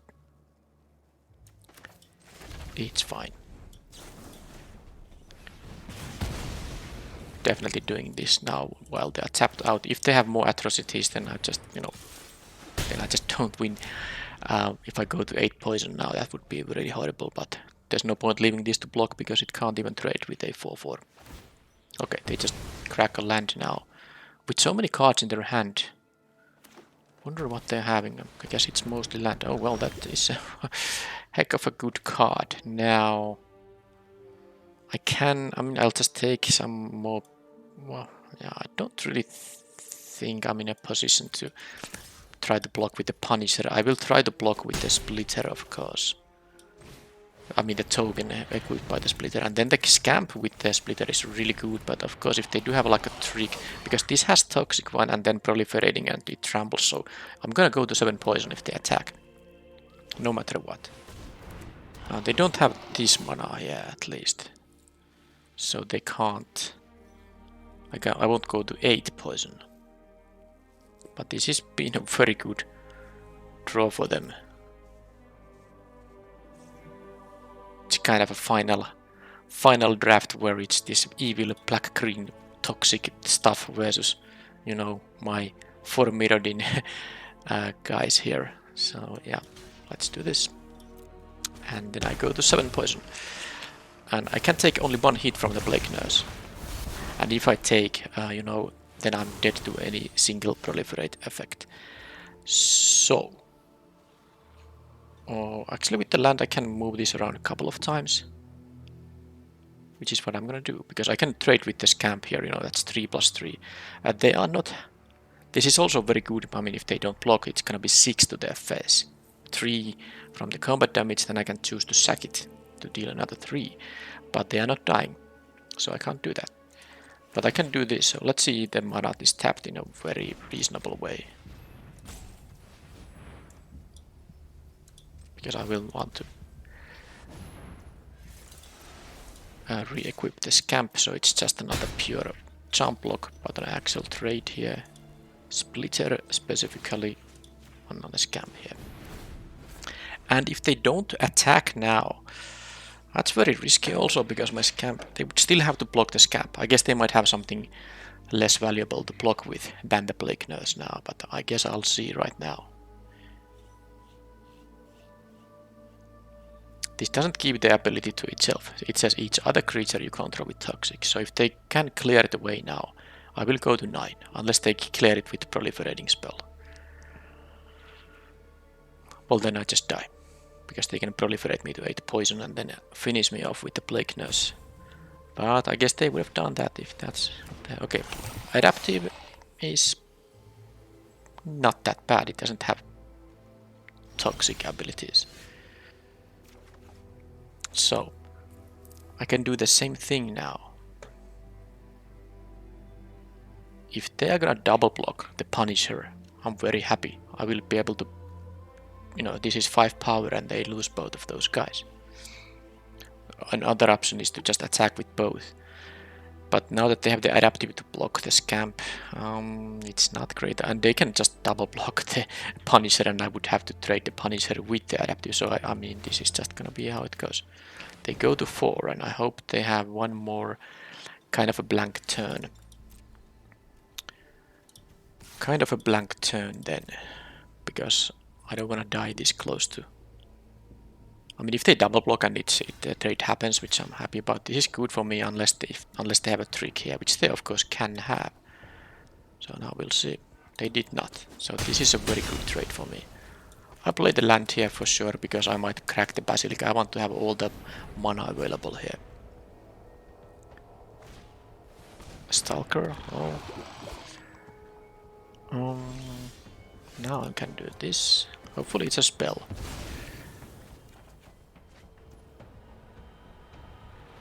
It is, and it's a good one.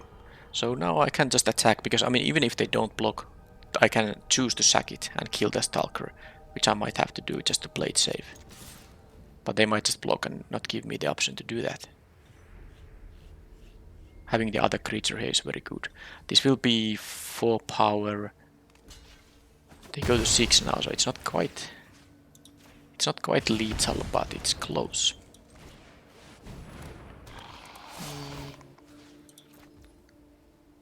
3 toughness versus 4 toughness. I guess I'll do this now.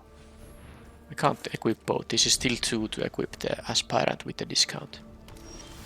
Alright, well, there's one of the salvos again. They go to 2 if they don't have a spell to kill. Okay, now, and I have an... If they have a haster, the 4/4 haster number 2, I would have the salvo for it. So that spawning is gonna be able to... That's 2 creatures, but I can kill one of them, and this has menace, so this is going to be... I mean, unless they have a way to save it for... I mean, Tyver Stand would help, yeah, but there's no such thing. And even drew the, you know, burn to face. So black-green, toxic.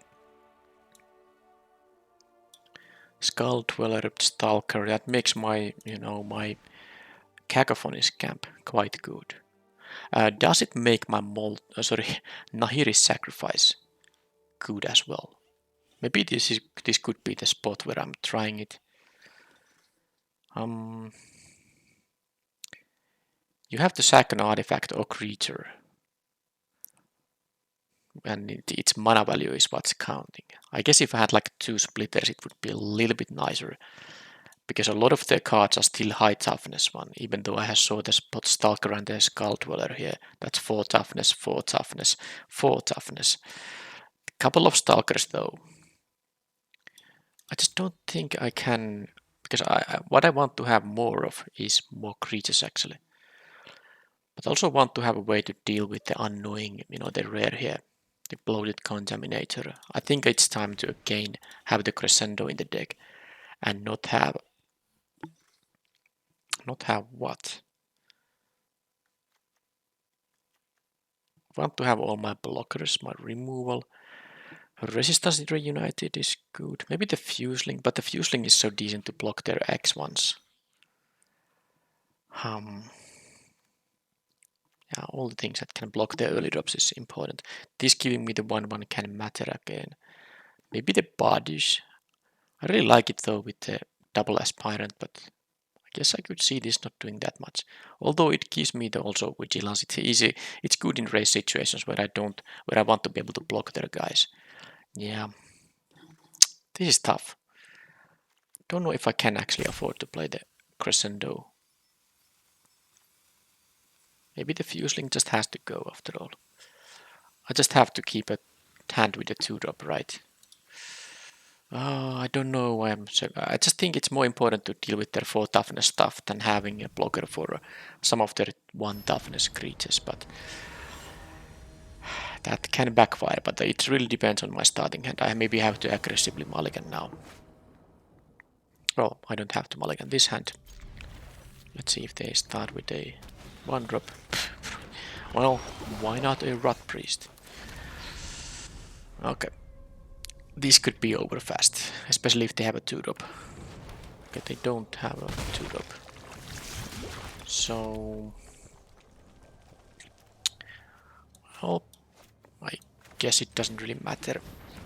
I'm gonna block this guy no matter what. If they have a kill spell, if they have a Ruthless Predation, well, they didn't. But that thing has...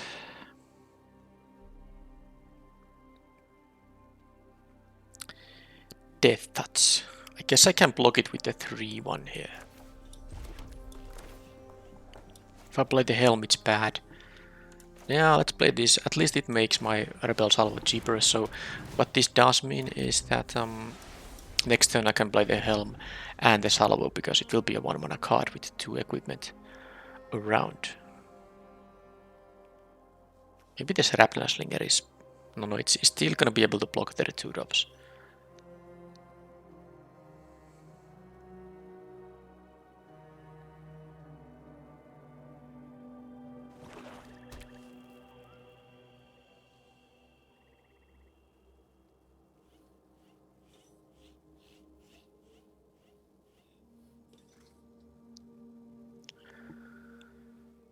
I do want to save the Salvo for the 5-drop they might have. I mean, killing the Rot Priest could be very important, but... the 5-drop has a Toxic 3 and I don't have a good blocks for it. I mean, if they have it on the next turn, of course they can't play it on this turn. Okay, the Predation that thing, which makes it... well, I mean, I can still block the Basilisk because I have 3 power here. Of course, they took 2 damage on the Basilisk, so... unless they have something else, I have blocks here. Kangaroo Bloom. Okay, well, that was actually totally fine. Fine for me there. Now, Kangaroo Bloom is annoying because they can... yeah, they can, you know... blow up the Batter Fist. This will be a 2/2 at that point. And the Death Toucher 1/3 is gonna go through. Because, you know, 2/2 blocking it is not a good idea. So...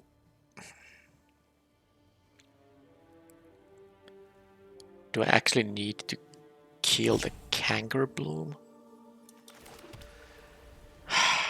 And then take 1 poison here for my troubles.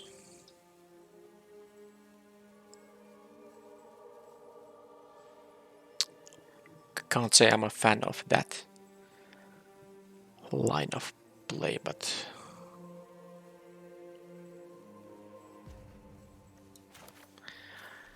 I guess I'm gonna do it now that they're tapped out. Don't really want them to kill my stuff with this. I'm gonna go to now another poison. I'm corrupted now. If they do have the 5-drop now... well, not so great. The reason I played this and not the... because I could have played the Helm and the Salvo because this would have been a 1-drop. Okay, Warrak. But I want this to be able to actually attack. I need to, you know, also win the game. So I need to start pushing, and this can actually, oh, not nice. Now I can actually push some damage here. So this is gonna be a 3-2, which is going to, I'm going to just, I'm gonna leave it, you know, this Shrapnel Slinger for the next turn to trigger it again if I assume they're not gonna block here. I guess the Vorak could block. Now I will leave the Salvo up here. I can still block the 1-3 here. Don't care about the Vorak. Yep. So I can take 3 non-toxic damage here.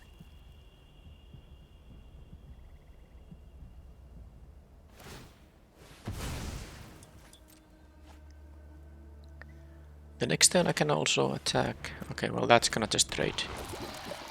Trade with something, that's fine.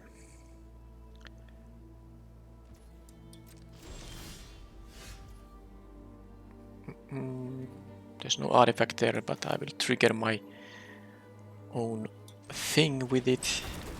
So is it time to actually attack with the Justiciar and this guy? I think it is. Decline this. Because I can make a 3 power creature post-combat for myself. I think it's time for them to... I mean, they can probably block with the Vorak. If they block with the Skull Dweller, I'm very happy.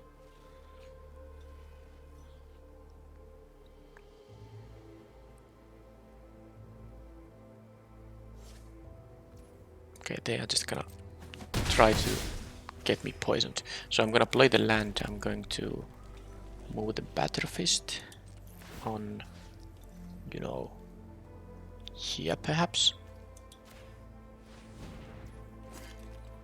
And then I have the Rebel Salvo up, and I also have up the Basilica Sacrifice if I don't need to use the Salvo.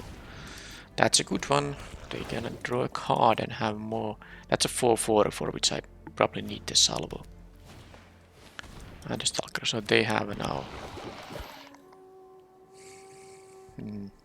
pretty wide board.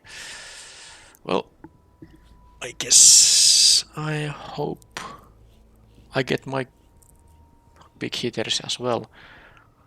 Although with the Skull Dweller around it's not so great. I really wanted them to block with it.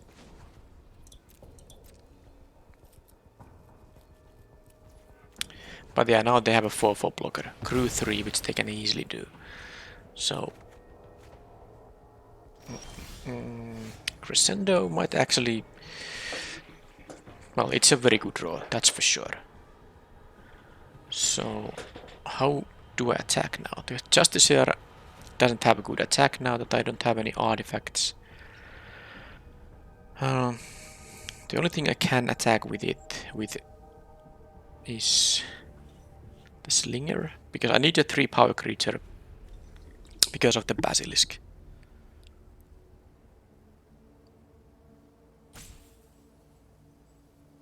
Yeah.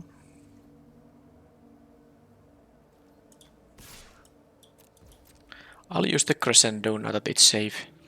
I'll leave the Rebel Salvo for later. They're gonna, yeah, you know, equip that thing. I mean, crew that thing. I will lose, of course, my creature there, but I will get a card from the Crescendo, so it's not such a big deal.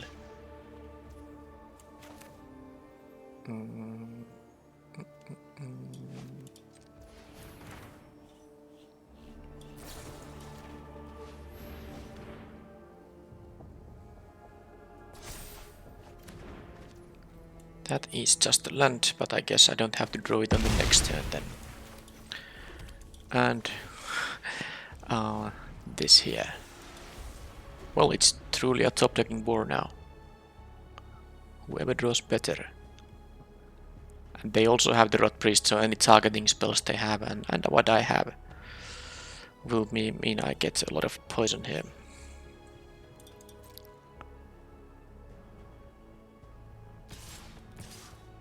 Okay, so this is fairly fine to me.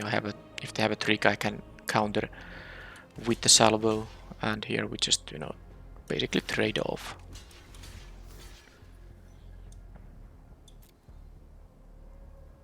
I won't be using the salvo here myself. I will only use it if they have a trick trying to save some of their creatures.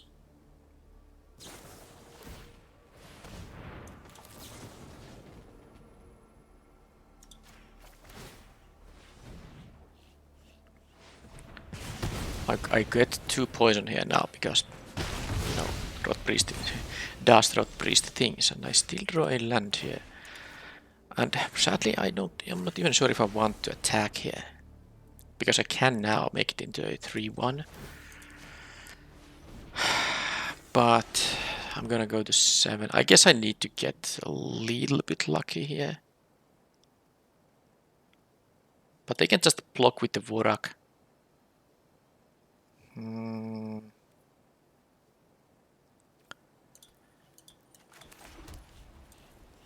I guess I don't need these stops because I have the equipment I can activate as much as I want to. Alright, alright. Needed to create anything to block the Rot Priest with. Now, if they didn't have the Vorak, it would be different, but now that they do have just the block. But trading the 2-1 on the Vorak is also quite nice. And if they draw the hasty 4-4, I'm just dead anyway. You know what? I'm gonna take 1 poison here.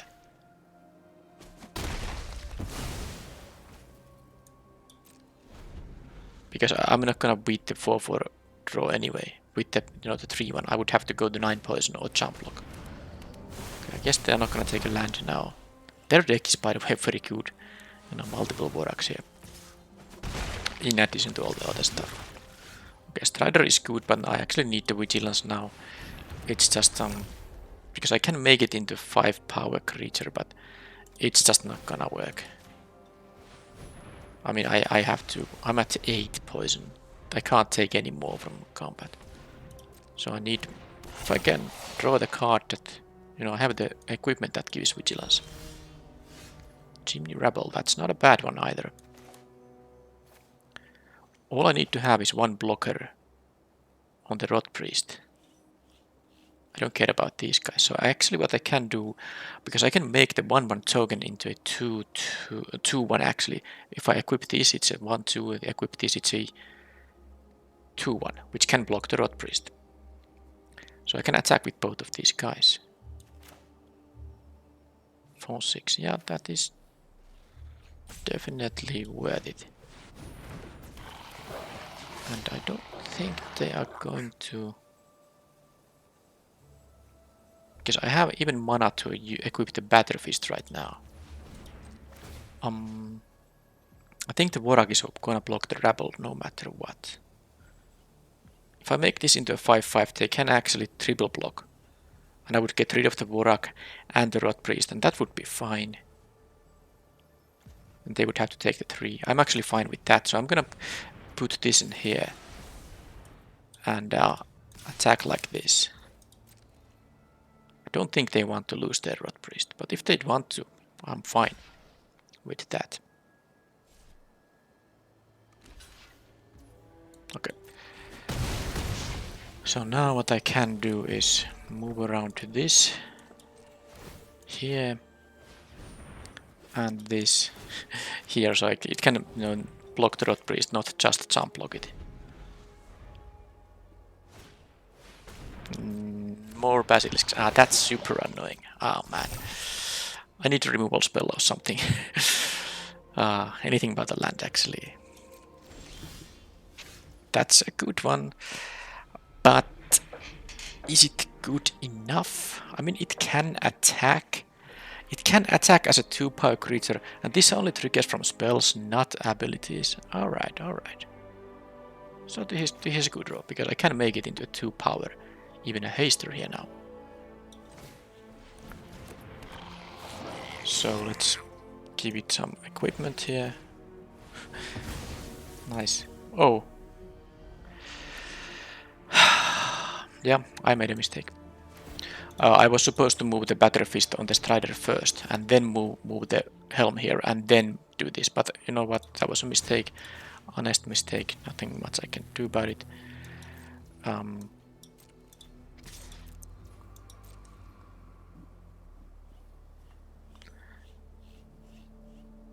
So if they don't block at all, I mean, they're going to block with the Ichor Split Basilisk, because if they, I mean, I have always the option to sacrifice it if I connect to the player. So there's no point taking 2 damage here. So now all I'm asking myself now is, am I supposed to kill the Rot Priest or finish off the Basilisk? If I had the 1/1 token, it would have been so much better, but I just, because I had of course the mana to move the equipment in a correct way. Anyhow, this is gonna happen, and then I'm gonna kill, I mean, it has to be the Basilisk because it has the toxic one. Because I mean, I would only trade with the Strider here. But imagine if I had the 1/1 token. That would make such a huge difference. And the opponent doesn't seem to draw any blanks there either, so now I'm in very big trouble. Yep. They can attack with... Well, I guess I can eat the Contaminator, take 1 here. If they have any targeted spell, I'm losing on the spot. And... okay, they draw pretty nuts here, because, I mean, they have 6 lands. No, 1 land, 7 lands drawn, and 9, that's 14 spells. Yeah, well, I have done the same in some games too. Just keep drawing the gas. So I'm of course now facing way too many toxic creatures, and I sadly don't have mana to cast everything here, so I can't even represent anything nasty with. Well, I guess I can do this and hope they are gonna, you know, play around me having a trick. If I play the 5-drop, I have only 1 mana up, and they can go for the attack. Now I will lose if they go for the all-out attack. So let's see if that happens. Because my hope was that they are not gonna do that if I have an instant speed kill spell. The thing is that, of course, if I target anything, I'll get a poison counter anyway. So it was, let's say, a very safe attack for them. Yeah, the vital spawning draw, that was like the last nail in the coffin. Okay, well, let's see if the game 3 can allow me to win. So, I just saw that they have a lot of those Basilisks, they have the Waraks, they have a lot of good blockers that have 3 toughness. So my 2 power creatures are very bad. That means the Shrapnel Slinger. I think I'm gonna play the Duelist here still, because I do have multiple ways to enhance it, and it having first strike when attacking is really good, of course. But what is my main plan to deal with the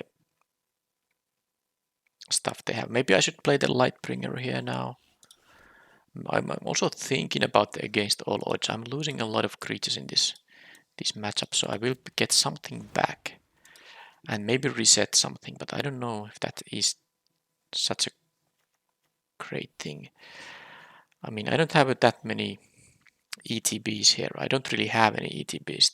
Oh, the Justiciar is not that great, but it can get, you know, pumped by only 6 artifacts, and 5 are there because this is an artifact itself. Am I supposed to maybe not play?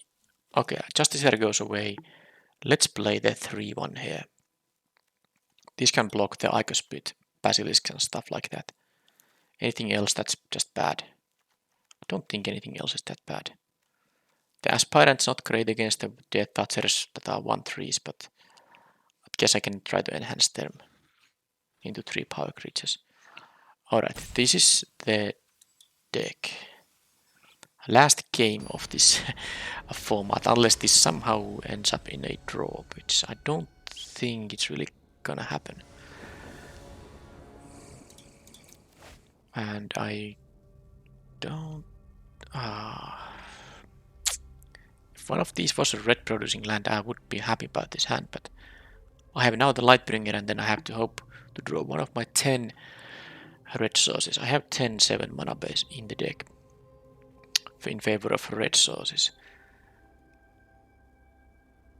But this doesn't even have a 2-drop. I'm gonna mulligan, and well, I guess it's maybe better.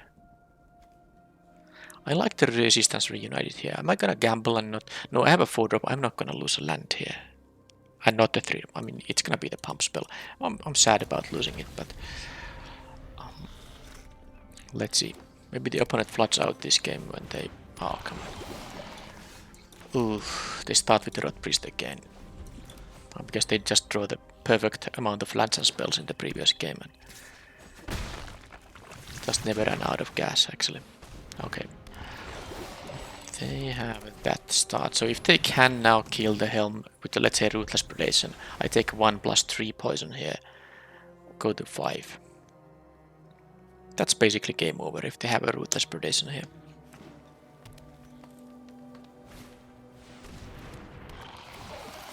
Okay, well that's actually not... That's not doing... Why would they pay 2 life for that? It doesn't actually change anything. Well, it does change that they can now connect with the Rot Priest. Okay, fine. That's worth paying 2 life for. Otherwise I would have eaten the Rot Priest, of course. Yeah. Alright. So, Scamp with the equipment is good for sure. But let's play the Splitter for now.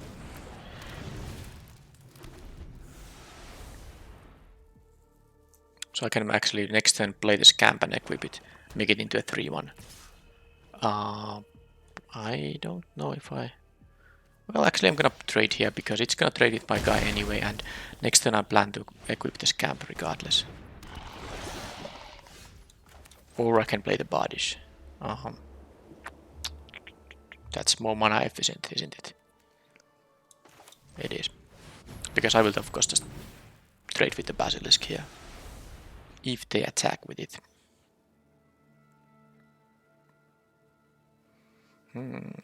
Could make the Scamp into a 5 power creature if it doesn't die before that, but let's now see if they have... Okay, they have an atrocity, which, you know, it's not the worst because I can actually just trade with it. I take only 1 poison now, but they have had, you know, a pretty darn good curve out there. But I am actually having... If they don't have an exile-based removal or the -4/-4, because that also makes this death trigger quite bad. This is actually just a stabilized board now. The Scamp is a 2-for-1 now. Rebel Salvo. Okay. Now this is me having stabilized now. How much do I want to... I do want to actually make it into a 5 power creature. If they block with the Basilisk now, I can just kill the Rot Priest. And this still leaves me mana up for the... You know, for the Rebel Salvo and the Crescendo. And this has Vigilance, so it's not like... I mean, if they take the damage, it's fine for me.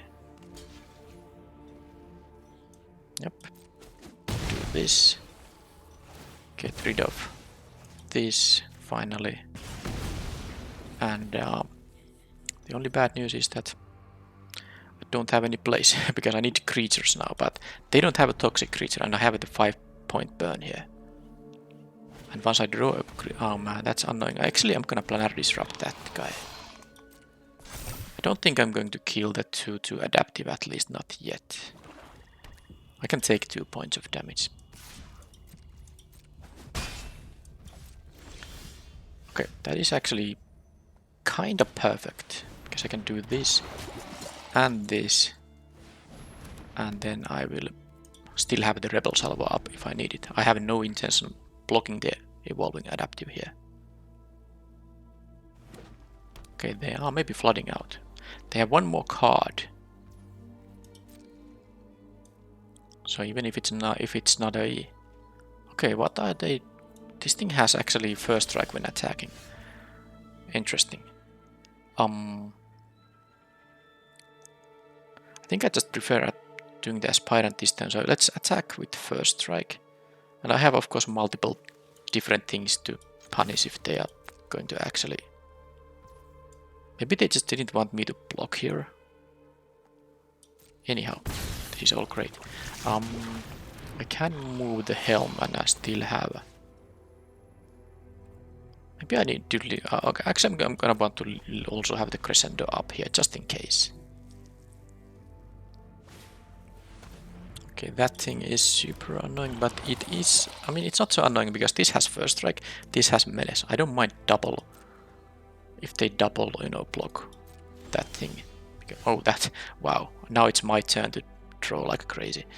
So what I'm doing here now is just use the splitter, maybe. It's 2 mana to equip here.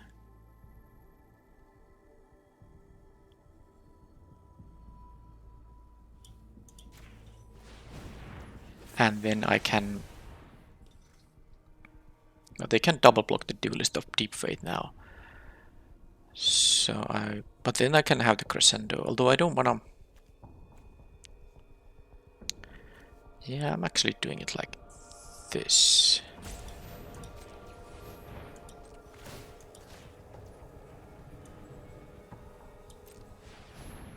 This is fine. I wanna keep the Rebel Salvo up here. So now if they try to double block the Duelist of Deep Fate, I will just first strike the Skull Dweller. And I wouldn't lose the Duelist.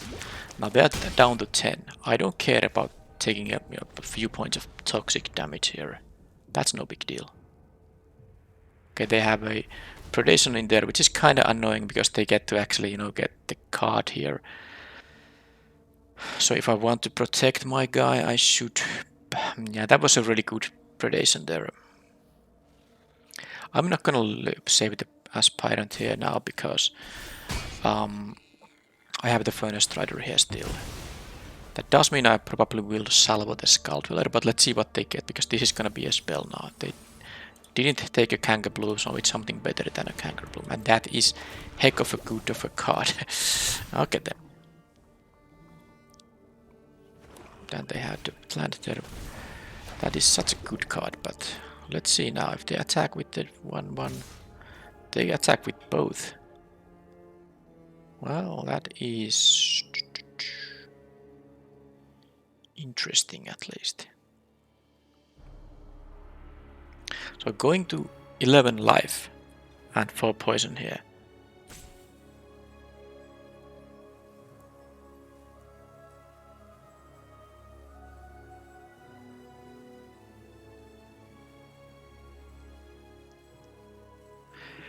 I think it's fine. Because I'm actually thinking about killing one of the 3/3s, so I can just attack with the Strider here.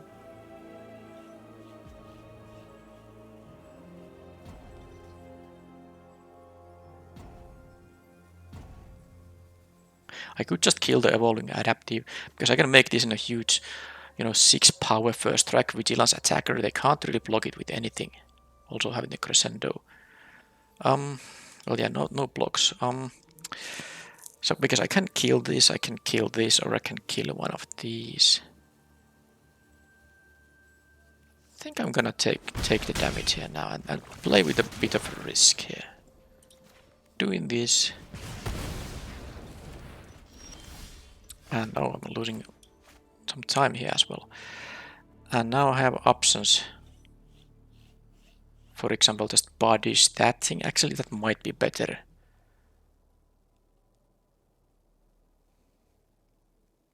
This can't attack unless it has more power. If they go to 6 now, I will threaten lethal with the Crescendo. Okay then. I'm actually doing this. Now I'm threatening lethal on the next attack that I'm gonna connect with. So as long as they don't draw removal on the Duelist right now. They can attack with their Death Toucher, but I can go to 5 poison and 10 life. That's no big deal. Because of course my guy has first strike only on my turn. Siphonary, I'm not actually worried about that. They need to jump block now. And yep. This is actually better now. Now I don't have to try to do the splitter thing. They actually have to block both of these or they will lose. So that's really good for me. Jump block the Duelist. Trade with the Rabble. And I have a good blocker on the Skull Dweller. That was a perfect draw actually. They might not block here and then I'm just gonna win. Okay. It wasn't easy, but it was a trophy on my final draft. I had actually pretty good run of all will be one drafts. You will see in my next video, which will be the video when I open all the packs, and I also have my draft stats, and so how many gems it cost or did it cost to complete the set. I actually don't remember it right now myself, but it was very close to break even at least. You will see in the next video. But this was my final draft of the set. I'm not gonna talk about the deck too much, you know. Triple Rebel Salvo was the highlight, and Aspirant quite nice with all the equipment moving around. I did mess up in the one game when I lost my 1/1 token for no reason by moving away the +1 toughness equipment when it had only 1 toughness because of the Batter Fist, but didn't prevent me from winning all the matches. I think it was a rather exciting event, the second match with the Atraxa opponent. The first one, don't actually recall anything about it. This was a quite a long video, but yep, that was it. Like I said earlier, I did find this set quite enjoyable in the end. Maybe it is because I play best of 3 and not best of 1. I could see this, very aggressive format being quite annoying, being on the draw in best of 1, not having a chance to come back in games 2 and 3. And best of 1 having the starting hand algorithm, which means that people on the play will are more likely to have a blazing out the gates sort of a hand. So I'm not sure if that's much worse in best of 1. I'm in this set, but totally fine for best of 3, I would say. So next video should be the one where I open all the packs. Let's see how many do I have them. I think it's quite a few, 221 and 98 of the alchemy, and I'm actually quite close to completing this set. As you can see here, I'm actually missing only 24 mythics. I should definitely have, when I open the 200 plus packs, I should be mythic complete. And I will of course be rare complete too. This doesn't show it. I actually have still 6 rares. I have no copies of, but I mean obviously I will be at full rares completion easily. But yeah, that's the next video. Then I will have probably one Shadows over Innistrad draft, and then I will have the the long-awaited video where I'm gonna craft everything on Magic Arena.